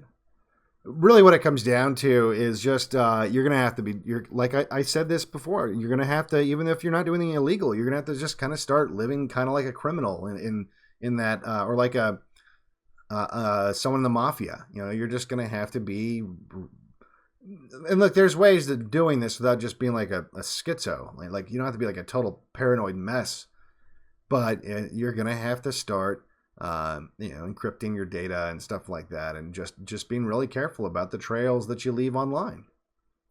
And that's something that's another project that we can put into the, we can crowdsource out to our community and find out if there's maybe ways of, like I said, congregating in a way that's not, like I said, it doesn't have to be like schizo fucking crazy paranoia security.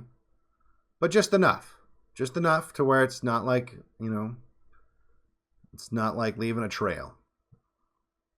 And to be honest, like, look, there was a time I would have had the answer to that, but it's not something I read up on constantly anymore. So I'm gonna have to rely on you guys to help out with that. But there's just stuff like that we're gonna have to do where we're just being a little more careful. As we organize to, I mean, look, we're just making a movie, FBI. When you're listening, we're just making a movie. It won't matter, right? That's the problem. It doesn't matter because they don't need a warrant. Well, I mean, that's coming. That legislation's coming, and then we'll see what kind of gun control stuff they follow through with too. But this is definitely something to keep an eye on. Definitely something to keep an eye on. So, let me take a look at chat. Chat, are you bowing to your king? Are you bowing to your king? My Twitter that got suspended was on an ADL list. Yep. Well, that's the other thing too, is the FBI will outsource a lot of this stuff to the ADL, and they pay them for it. A lot of the hate crime statistics and all that stuff, that's all aggregated by a biased party called the ADL. Oh my God, Devin, I'm here for a reason because I have the way out of shit like FB and Twitter. All right, well, hit me up with an email. I will be getting back to all the emails. It's just, like I said, I want to give it a couple days. And it's going to take a couple days. A lot of you guys have fucking sent me shit. When are you hoping to have the movie done? I don't know. It depends on how quickly people send in. I don't want it to be super long. I mean, I guess if it's good, if we have like a lot of good stuff sent in, it'll be longer. I don't suspect that we're going to have mountains and mountains of good stuff, but who knows? Maybe we will.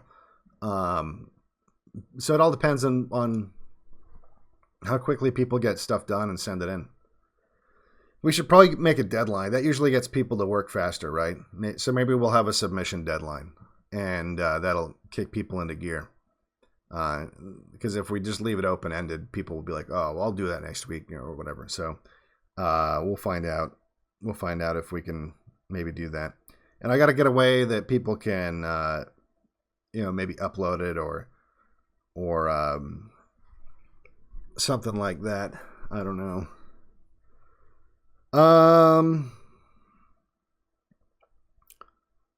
You still wanting clips for? Yeah, we talked about that. We're definitely gonna kick that into gear. So, for the first step is I'm gonna have to have like a website or something like that maybe gives some people a little bit of direction as to where to go, and has the deadline on it, shit like that. Easy peasy, right? I just need to make a page. And so that's something that'll get done probably in the next couple days. And then I'd like to have some place that people can maybe collaborate on things, whether that's like a Discord server or something like that.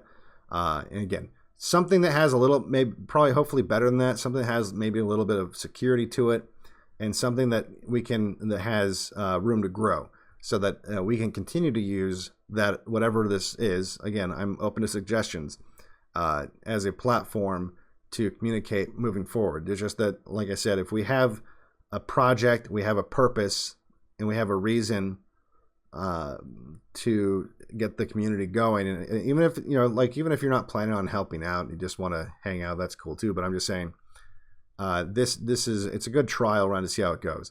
And that way, if it's a big disaster, so what, And like I said, it's just like with the big data, the right needs to start focus. They need to understand the power of art and put at least some effort into that.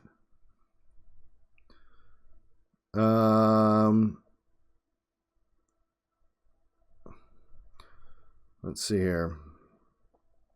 Uploads can go to streamable.com.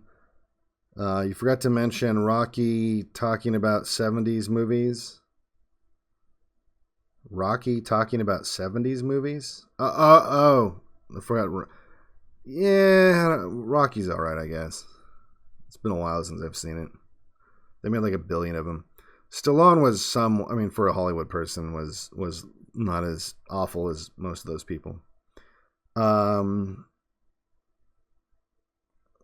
been using dating apps. It's disheartening to meet a girl, seems cool, then find out she has an OnlyFans. I swear this is the most women on these apps now. Where is this coming from? How common is that? Is there really a lot of I don't know. That's I haven't online dated for a long time, but is that actually pretty common now that girls have OnlyFans? Because that's pretty crazy if it is. I don't know what to tell you. That's a level of,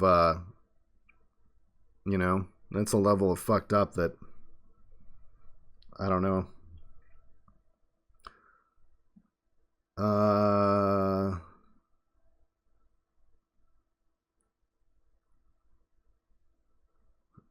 Dude, chill out. OMG, I'm the owner of lobbyingfriends.com. All right, dude, just send me an email. Like I said, it's okay. You don't need to OMG me. Chill out. I'll take a look. Preferably, I don't know what it is that we'll go with, but I'd like something that, like I said, preferably that's not censorable. Mini prostitutes also all over those dating apps. Yeah, maybe you're hooking up with prostitutes. Let's see here. What do I think of Eyes Wide Shut? I don't know. It's worth watching. I know there's a lot. It's one of those movies. One of the reasons why I don't do Kubrick films is people have done that shit to death. And if it doesn't matter, people have already made up their minds usually with that stuff. And so it doesn't matter what you say about it. They're going to be like, no, you didn't. Oh my God.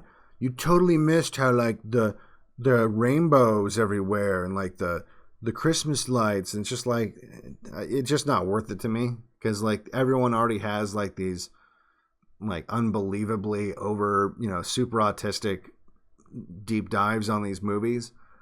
Some of them aren't bad. There's some people that actually, I think, have some interesting takes and stuff like that on these movies. But it's just one of those movies. I like, because here's the thing. Even when they came out, it's not to me, what I think is more influential isn't stuff like that.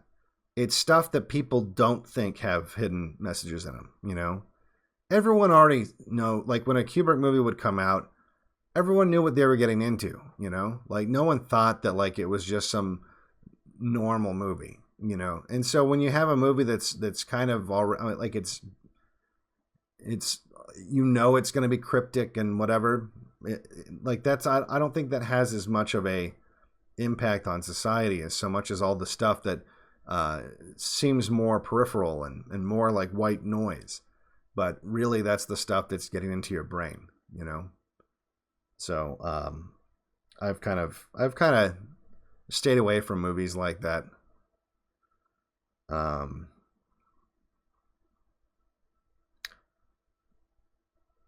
Let's see here.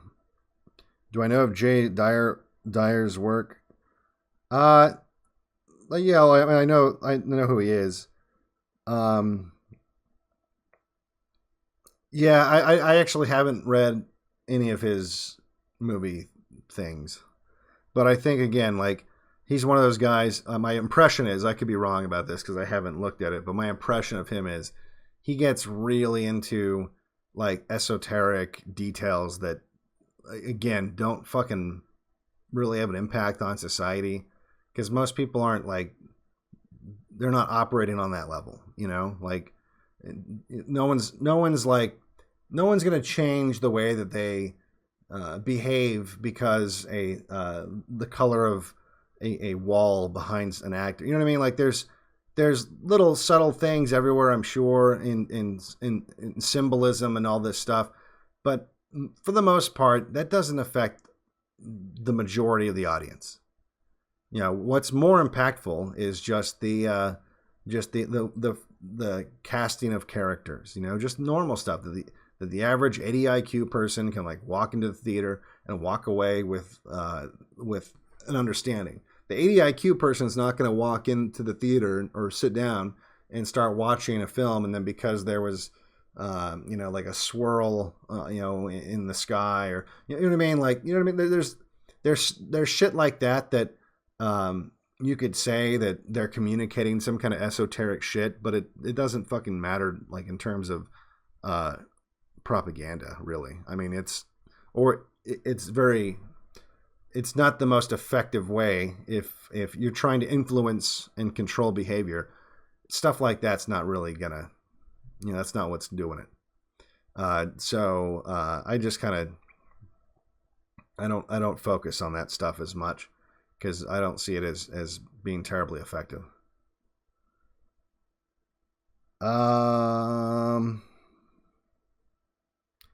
Any thoughts on making entertainment for our children, thinking generationally? Yeah, I have actually thought about doing a children's book. In fact, I have one that like is like halfway written, because I started even writing a kid's book. And then it was because I started doing this back when my book was still on Amazon, and I was like, fuck, like if I can get this thing on Amazon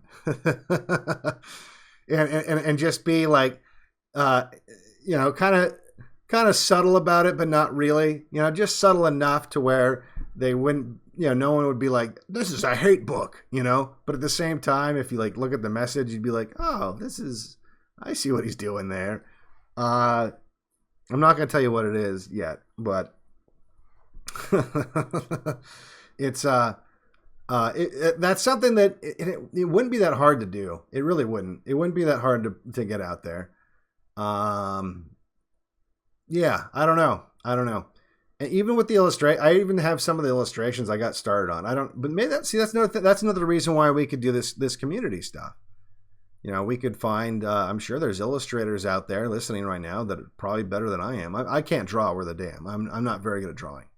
That's why I was doing 3D modeling. You know what I mean? Like, because I can do that, but I can't draw. I had friends that could draw, and it looked like a fucking photo, and I wanted to just stab them in the eyeballs. Like, it was so lots of envy when I would see that shit. But I'm sure there's people out there that could do cool children's illustrations, because that's half the battle, right? That's half the battle. Like Dr. Seuss, for example, who ironically enough, now they got rid of the Mr. and Mr. Potato Head, and now he's just Potato Head because Mr. is, I don't know, normal. And now Dr. Seuss, his real name is Ted Geisel. Pretty sure he's Jewish. They're getting rid of him because of racial undertones in his writings. I don't even know what that could. Well, look, let's check. Let's look that up. I'll bring that up here.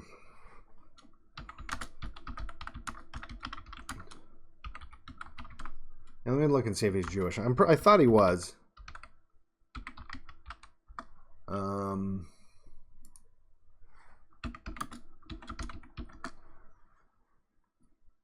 don't look for that too. All right. Yeah, Dr. Seuss. His real name was Ted Geisel. Let's see, early life. Where's early life? Early life. Geisel was born and raised in Springfield, Massachusetts, son of Henrietta and Theodore Robert Geisel. His father managed the family brewery and was later appointed to supervise Springfield's public park system. Blah, blah, blah. Blah, blah, blah. Famous. Da, da, da, da. Well, maybe he wasn't Jewish. German. Well, he was German, I guess. I don't know. It doesn't say anything about him being Jewish. Maybe he was. Maybe he wasn't. But they're talking about banning him. This is a Virginia school, of course. You gotta remember all these. Every time you see like Loudoun County and all this stuff, that's just like where the FBI and CIA lives. And so, like when you have when you see all this shit, that's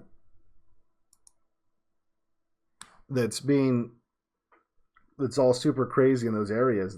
That's their community.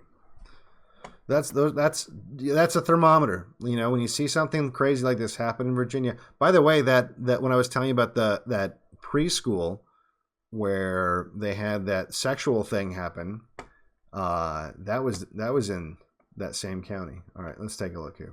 At least I think it was Loudoun County. But it was in that same area. Virginia School District says Dr. Seuss demoted as focus of reading event due to racial undertones. Facing public backlash over its alleged cancellation of Dr. Seuss over concern that his story... Oh, I guess they're backtracking a little bit. Dr. Seuss over concern that his stories and illustrations are racist.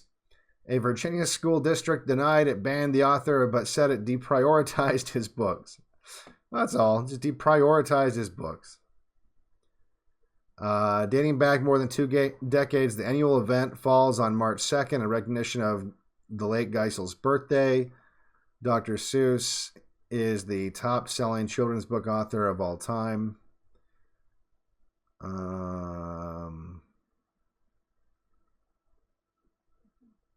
Where is the... What did they think was racist, though? They're not saying what they thought it was racist.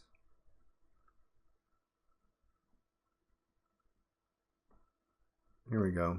Progressive activist group Learning for Justice, an offshoot of the Southern Poverty Law Center. Great. Has campaigned for schools to cancel Dr. Seuss. Well, he's definitely not Jewish then.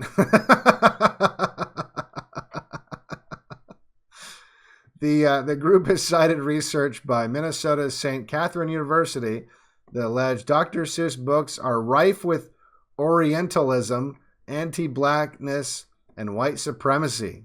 For example, the researchers speculated that the appearance of the Cat in the Hat was influenced by blackface performers, and he performed tricks for white children. Give me a fucking break. Oh my god. Does he look black? I haven't looked at the Cat in the Hat in a while. Let me take a look. He doesn't look black at all. He's white. I mean, he's got a white face. It's literally a white face. And his nose is tiny, and he has, like, no lips. So, you know, let's bring him up. Let's bring up the Cat in the Hat here. Apparently he's the new Black King. Move over, Black King. We now have a new Black King for them to kneel to. And that is the Cat in the Hat. All right. Well, no, there's one way we can figure out. We can figure out if this is... if he really is supposed to look like a black person. All right, let's do this. All right. Do this. Okay. Go like this. No, does that work? Does that look normal? Does that look like it fits? Is the cat in the hat? Let's see. He's the Black King. Oops, I moved the wrong thing there. Where'd he go? Let me shrink this up a little bit. I'm your Black King now, FBI. And just do this right here so you can see the kneeling. There we go. Yeah, I don't see it. I don't see it. Doesn't look too black to me. Doesn't look too black to me. That's pretty ridiculous. So because he performed for white children, he's black. All right. So anyway, yeah. So that's happening. That's happening right now. You better believe they would hate my book if they think that Cat in the Hat is you know what? Let's make this actually work. This I'm not buying it, so I'm going to give them a little bit of help here. All right, let's do. All right. I mean, they want the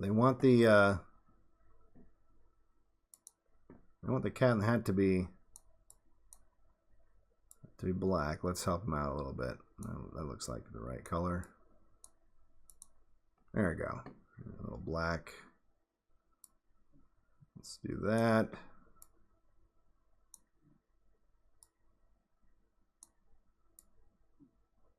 There we go. There we go. That works. All right. We got Black Cat in the Hat guy. Okay. So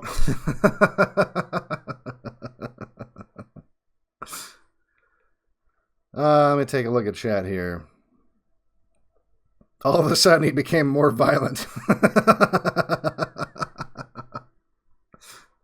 Yeah. All right. Let me. Yeah.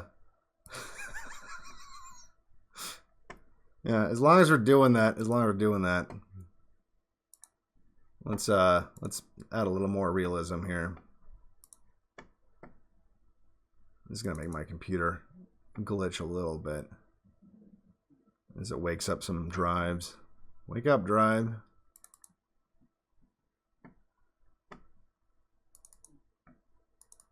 Let's see.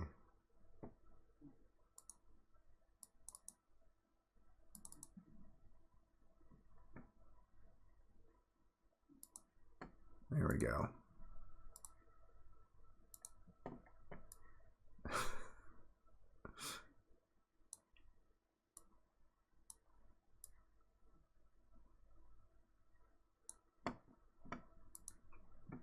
All right. Yeah, I guess we should dress him, do a little. Let me see if I can give him a gold chain. Cat and hat with a gold chain.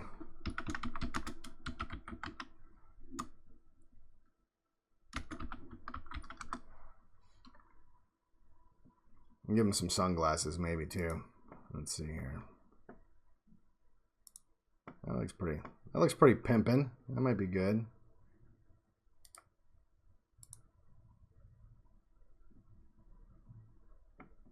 All right, we're gonna give him a gold chain.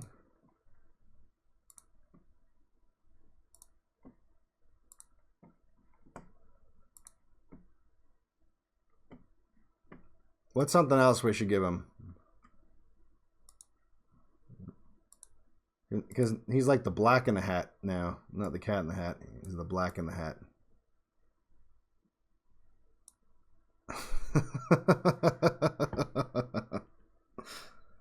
Give him a grill. Well, he's not. I guess we could. No, that might be tough. I have to find a grill. There's the Black in the Hat.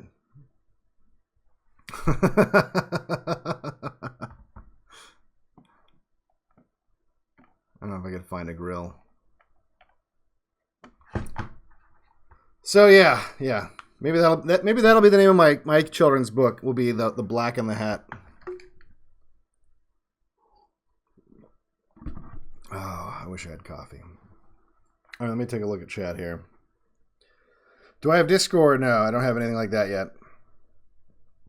People are saying I should give him a blunt or a 40. Let's give him a 40. Let's give him a 40.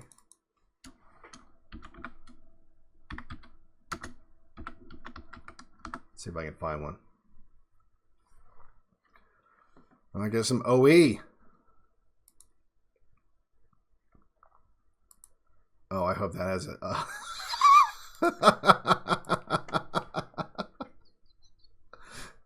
All right, this is gonna be good. All right, this is the.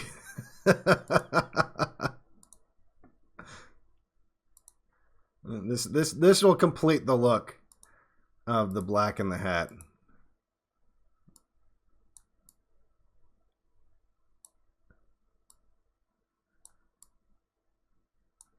When I get, so he's pouring the 40 on the his loyal subjects over here.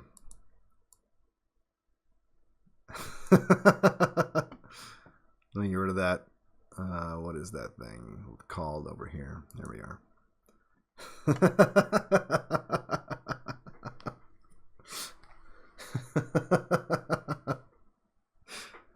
And there's the black in the hat.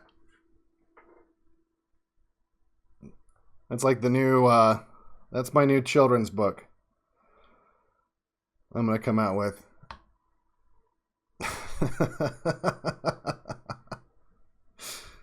All right, let's take a look at chat here.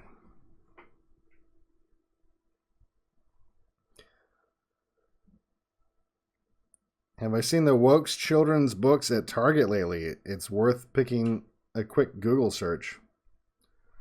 Woke children's books at Target. Is that gonna, if I just look for that, I'm gonna find it? Woke children's books at Target.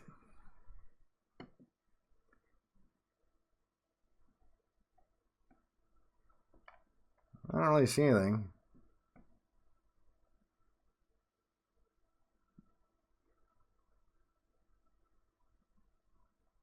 There's a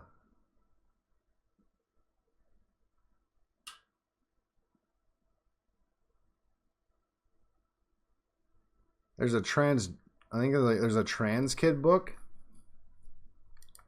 I mean, like, there's an article that says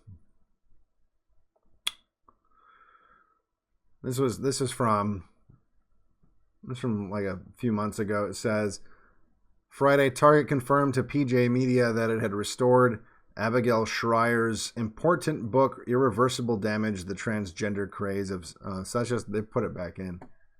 I don't know. I don't see what you're talking about. I don't see the, let me do an image search. Maybe someone's got. Yeah. I do not see anything. But yeah, I can only imagine. I'm sure there is super woke kids books there now. We live in a country where Human Centipede is mainstream. Exactly. It's already gone. Look up 500-toothed dinosaur. All right. But then I'm going to not look for this crap anymore.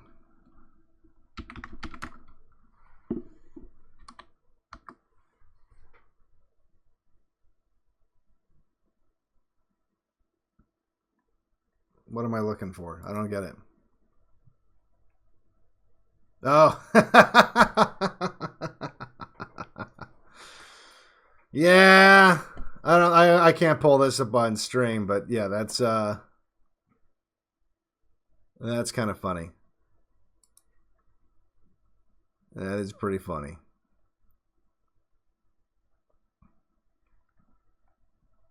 He looks appropriate. Yeah, just look up what dinosaur has 500 teeth.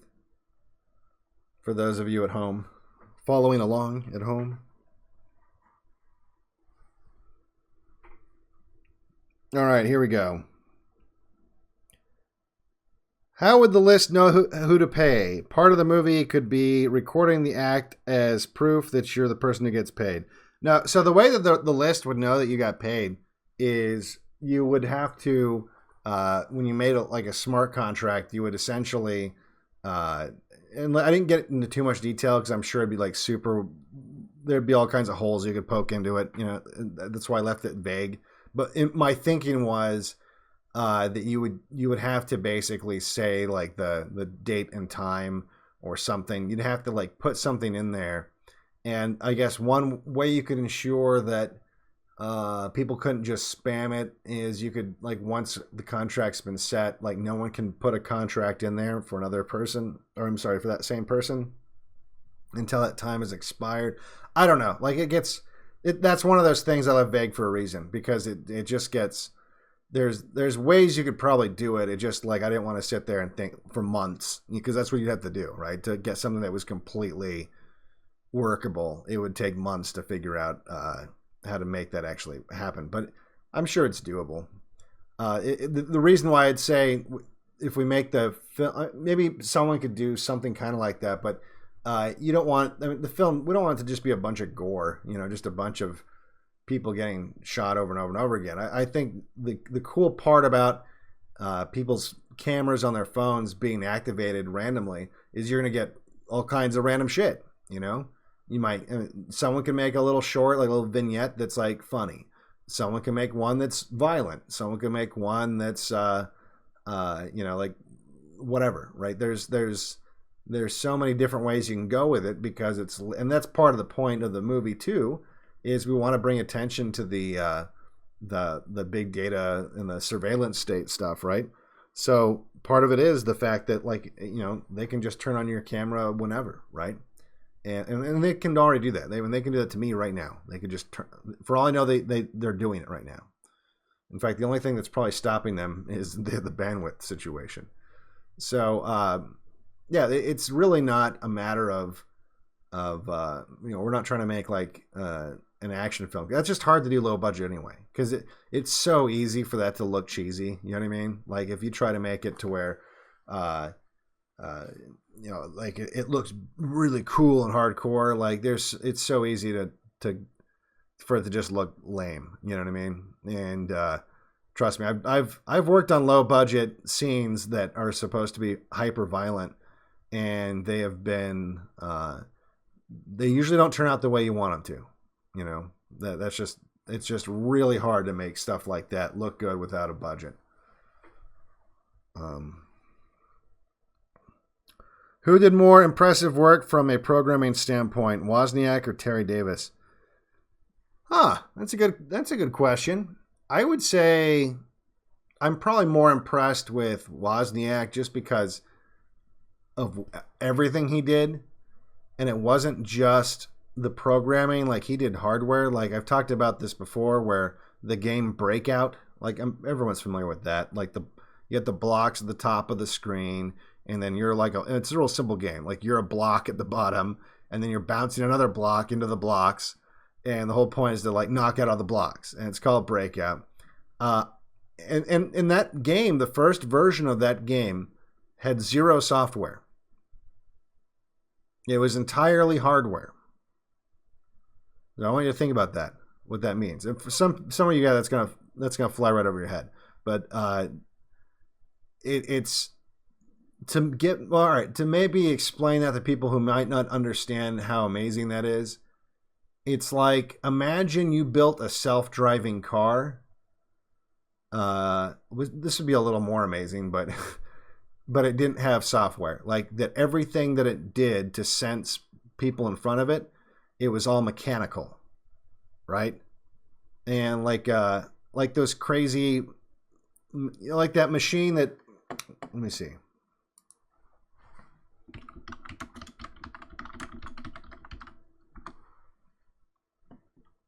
And by the way, there are actually some really amazing shit that is all mechanical. I got really into fixing electromechanical pinball machines for a while. And that's just pinball machines before computers existed. Well, before computers existed, they still kept score. and they still did like bonus points and dinged and had extra ball and all that stuff, but there wasn't any computer involved. And so it was kind of like, well, like how then is it working, you know? And it was just, if you look inside these things, it was just like this massive mess of switches, like mechanical switches, like a watch. Like think about like a really complicated cuckoo clock, right? Where, you know, a door opens up and someone comes out and does a little dance, you know, like the kind of cuckoo clocks that you see in cartoons and shit like that. There's cuckoo clocks that are almost that complicated, and that's the same thing, right? There's no software. They're not programming anything. They're having to physically build something that is just driven. In the case of the cuckoo clock, it's just driven by the tension of a spring, and so because of the tension of a spring, you have a machine that's capable of putting on like a fucking show, you know, and to design that is crazy. That's fucking crazy, because the complexity of it is just on another level. And in the same way that you know, the cuckoo clock is all mechanical and doesn't have any software, and it just took some like super autistic person, for like a really good one, that works. It took them who knows how long to figure it all out, but also to have the artistry, you know, that capability, that part of the brain working well enough to actually make it look good too. On top of that, you know, it's one thing to be able to figure out all the mechanics of something, but if it doesn't, you know, you can have like a super complicated machine that doesn't do anything cool. It has to have the wow factor, right? So, in the same thing, you know, with the pinball machines, right? Having it still tickle, like, because pinball machines were designed much like slot machines. In fact, they even banned pinball machines in America for a while because they were addictive.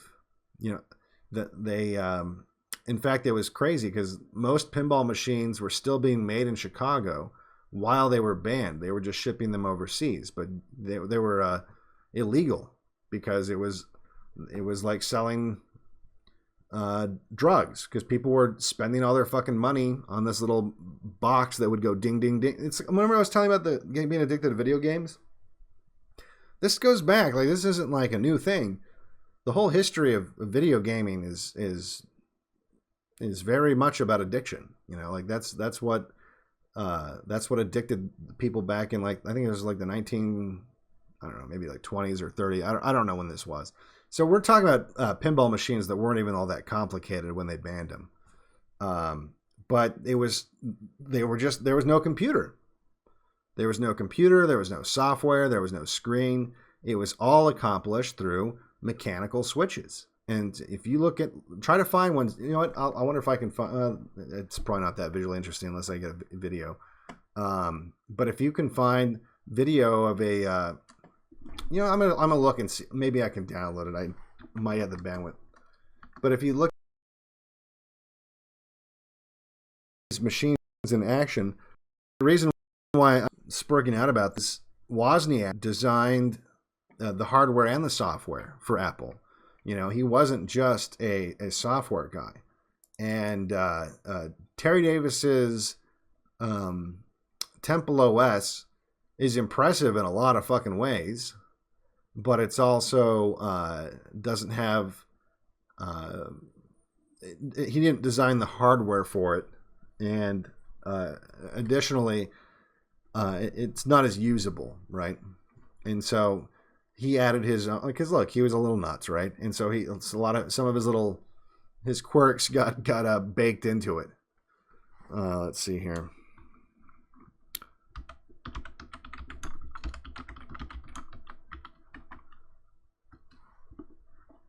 Yeah, I'm going to try to just see if I can find video of the insides of one of these pinball machines. Yeah, I mean, he's not going to... I'm trying to find video of it because, like, I've done this before, because when I would work on these things, I put, like, a GoPro I wish I had that footage still. I mean, I don't even know where it would have gone by now. But you watch these things in action, it's like insane. It's so complex. Oh, look, someone did that, I think. All right, let me take a look here. Oh, that's going to take... I can't download that. It's fucking 20 minutes long. Anyway, just look it up. Look up if you give a shit about it. And it's good shit. It's crazy. Where is Steve Woz these days? I don't know. I doubt he's based, first of all. Someone said he died. I don't think he died. If he died, it would have been fairly recently. He got...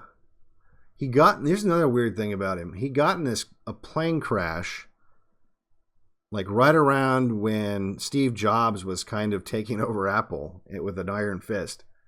And he survived it. But he got like this massive head injury and like forgot like 6 months of his life or something crazy like that. Might have been longer. And so that's, you know, that's a rabbit hole. It was like a chapter, and I read his autobiography years and years ago, and I remember thinking like, that's pretty fucking weird.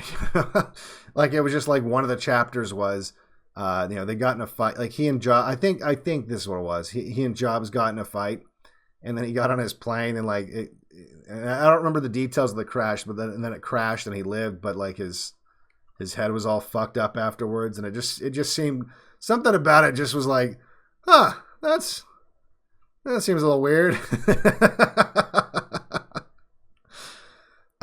So you know, no, he's not based though. He used to date Kathy Griffith or the girl that the chick that held up the decapitated head of Trump, the bleeding fake head on Twitter. That was like his girlfriend for a while, which is weird because they're separated in age by a significant number. He's a smart guy, but he's not based. Do I like 80s and 90s metal? I think it's high tea, and your music, like your video about The Simpsons, it often has satanic anti-Christian undertones, as with Ozzy or the band name Pantera. I love the music, but have a hard time with the subversive elements. Yeah, I mean, look, I like some of it, but yeah, a lot of it has, if it makes you feel, here's the thing. Does it make you, if God came over to your house to hang out, would you play it? Simple question. If God came over to your house, would you turn that off if it was playing on your radio or, you know, whatever? If the answer is yes, you shouldn't listen to it. That's the easiest way to determine if something is bad for you. You know? Same thing with movies. If you were watching a movie or porn or whatever, and God came over to hang out, would you be embarrassed and turn it off? Well, then turn it off. Yeah, that's pretty easy. Pretty easy, quick and easy way of determining if something's good or bad.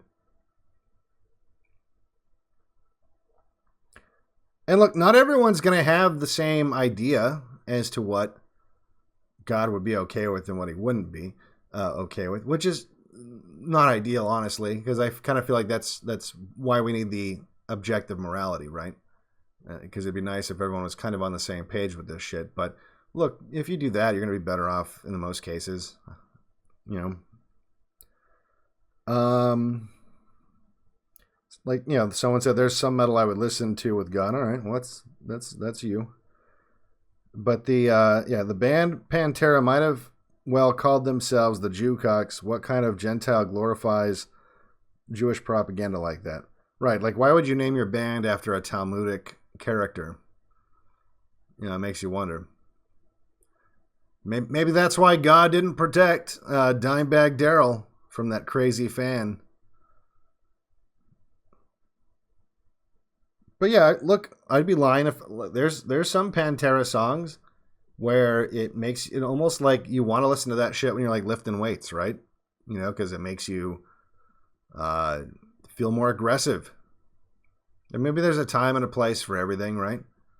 Like if you were like I remember I watched I think it was like a Michael Moore film, and they were trying to make these white soldiers in Iraq look like just complete bloodthirsty animals, right?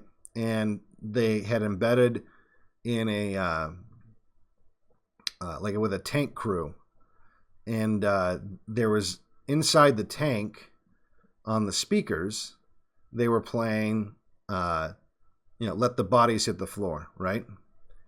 And they were all getting into it and whatever. Look, it's in the context of that situation, I don't know. Maybe stuff like that's appropriate. I don't know. So some of it's contextual too. You know, there's a lot of things that you wouldn't want to listen to with God around. No, I don't know, because that's a tough one, because I guess wouldn't you still want God with you when you were doing that? If you were in war and you were slaying, see, maybe I'm wrong here. Maybe because let's bring that person back up. Maybe that's the kind of attitude, that's the kind of aggression, that leads to this shit. You know what I mean? Like maybe that, who knows? Because maybe that's why those kind of excuses we give ourselves is precisely part of why we're the baddies now. Because aren't there other ways of eliciting, masculinity through art? I don't know. That's a good question. But I think a good rule of thumb is if you would turn it off if God came over, it's probably not good. And that doesn't matter what God, if you're pagan or Christian or whatever, if you would turn it off, then it's probably not good.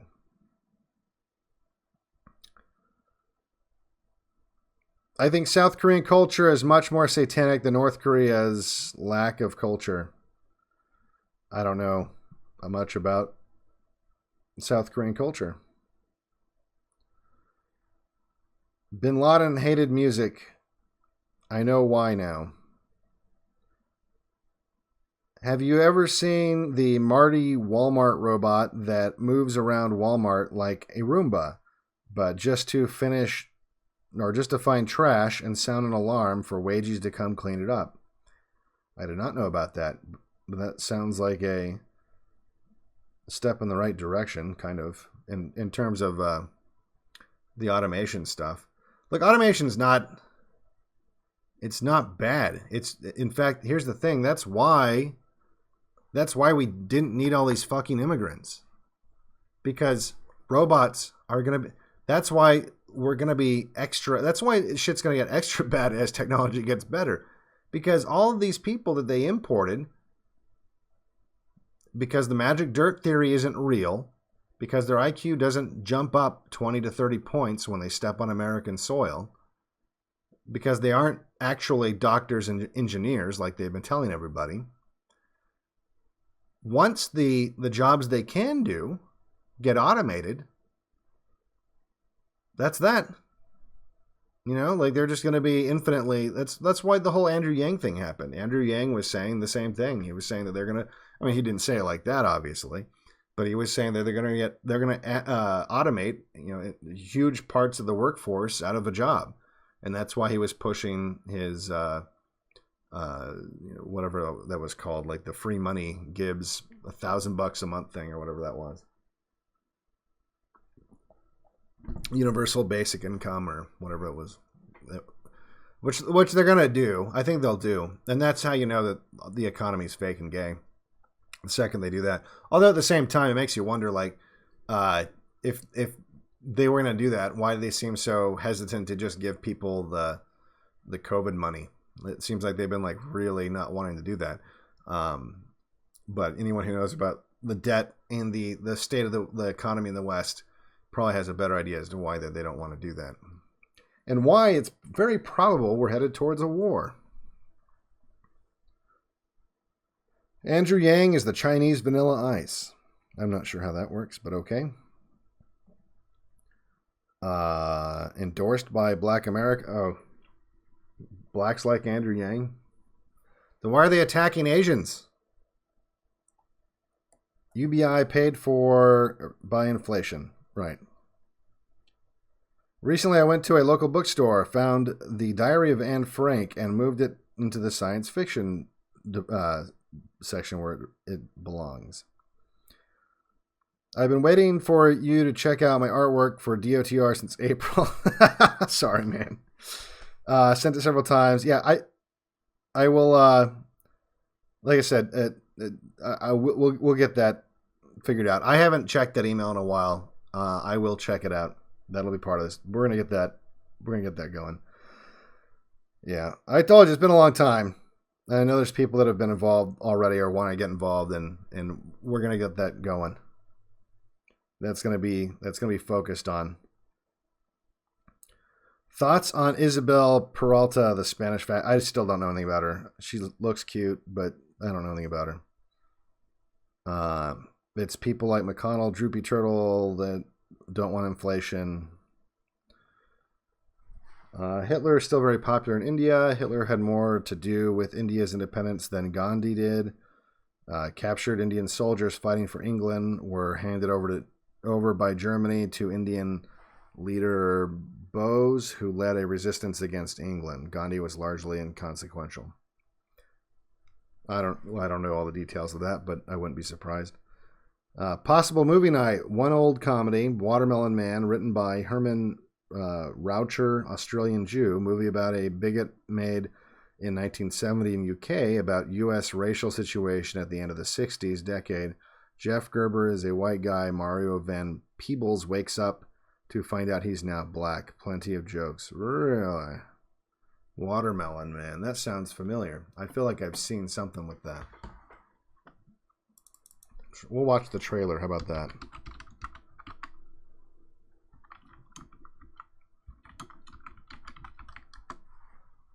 I'm going to find the trailer here.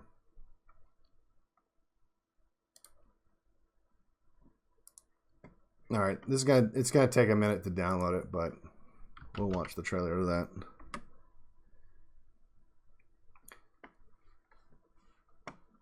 It's weird that it's a Australian movie.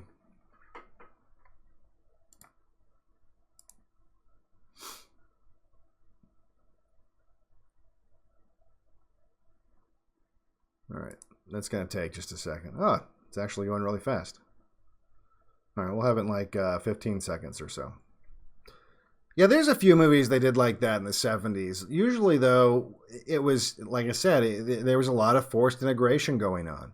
And so a lot of these movies were designed to make whites feel more comfortable with it, right? Like, oh, put yourself in their shoes, you know, like that kind of a thing. So I can imagine it being something like that. All right, let's take a look. We're going to watch it together. I'm going to have to move it over all this stuff.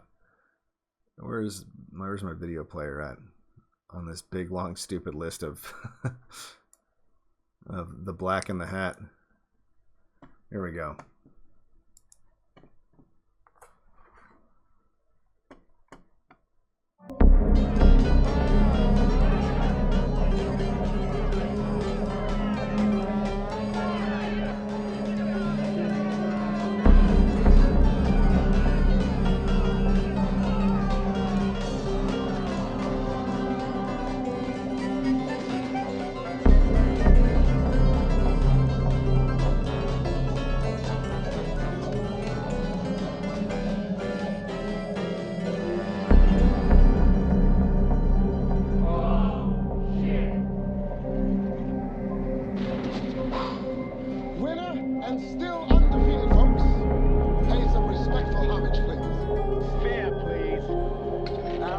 arrogant. They're all arrogant.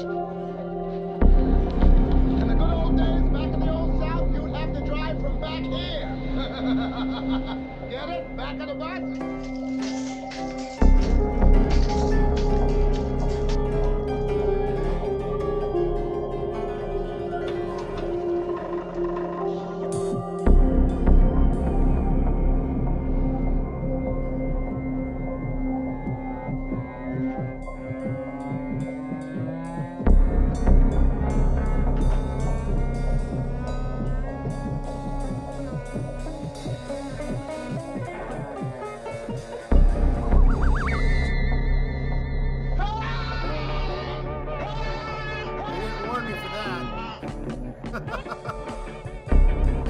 That's awesome.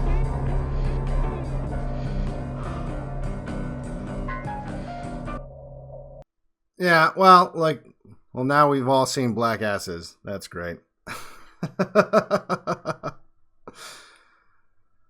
Ah, you bastard. Anyway, yeah. Fucking Aussies. Fucking Australians with their black asses. Well, it's on YouTube, so it can't be too, if they're okay with that on YouTube, then I guess, then it's okay. Yeah, I know, it just looks like, it's kind of like, it's exactly what I said it was. It's going to just be a movie where it's like, well, imagine if you were black. Look how hard it would be. I guess we can hope for a movie someday in the future, maybe in 100 years, 200, 300, who knows, someday. They'll do the same movie about white people, it'll be some mulatto who's, very successful and works for the AI that controls everything. And one day he'll wake up and he'll have a white ass and he'll be like, oh no, what happened? So, yeah. All part of the normalization plan.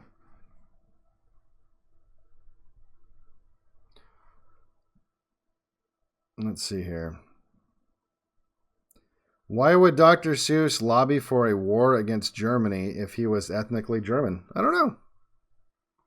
But he was said he was German.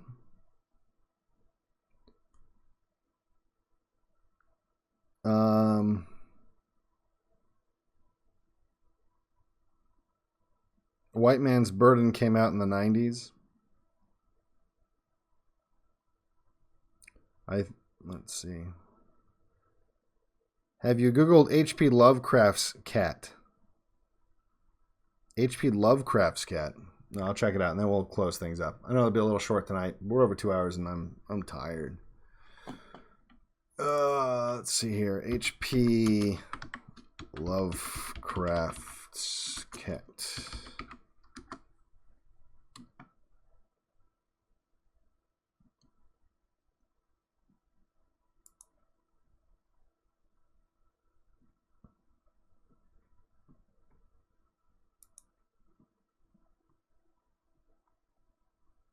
I don't get it. What am I looking at here?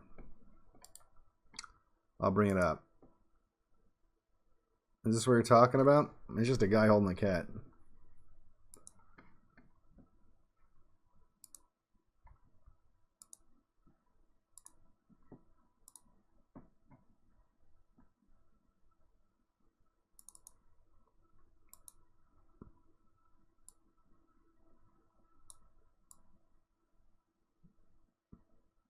I don't get it. What am I?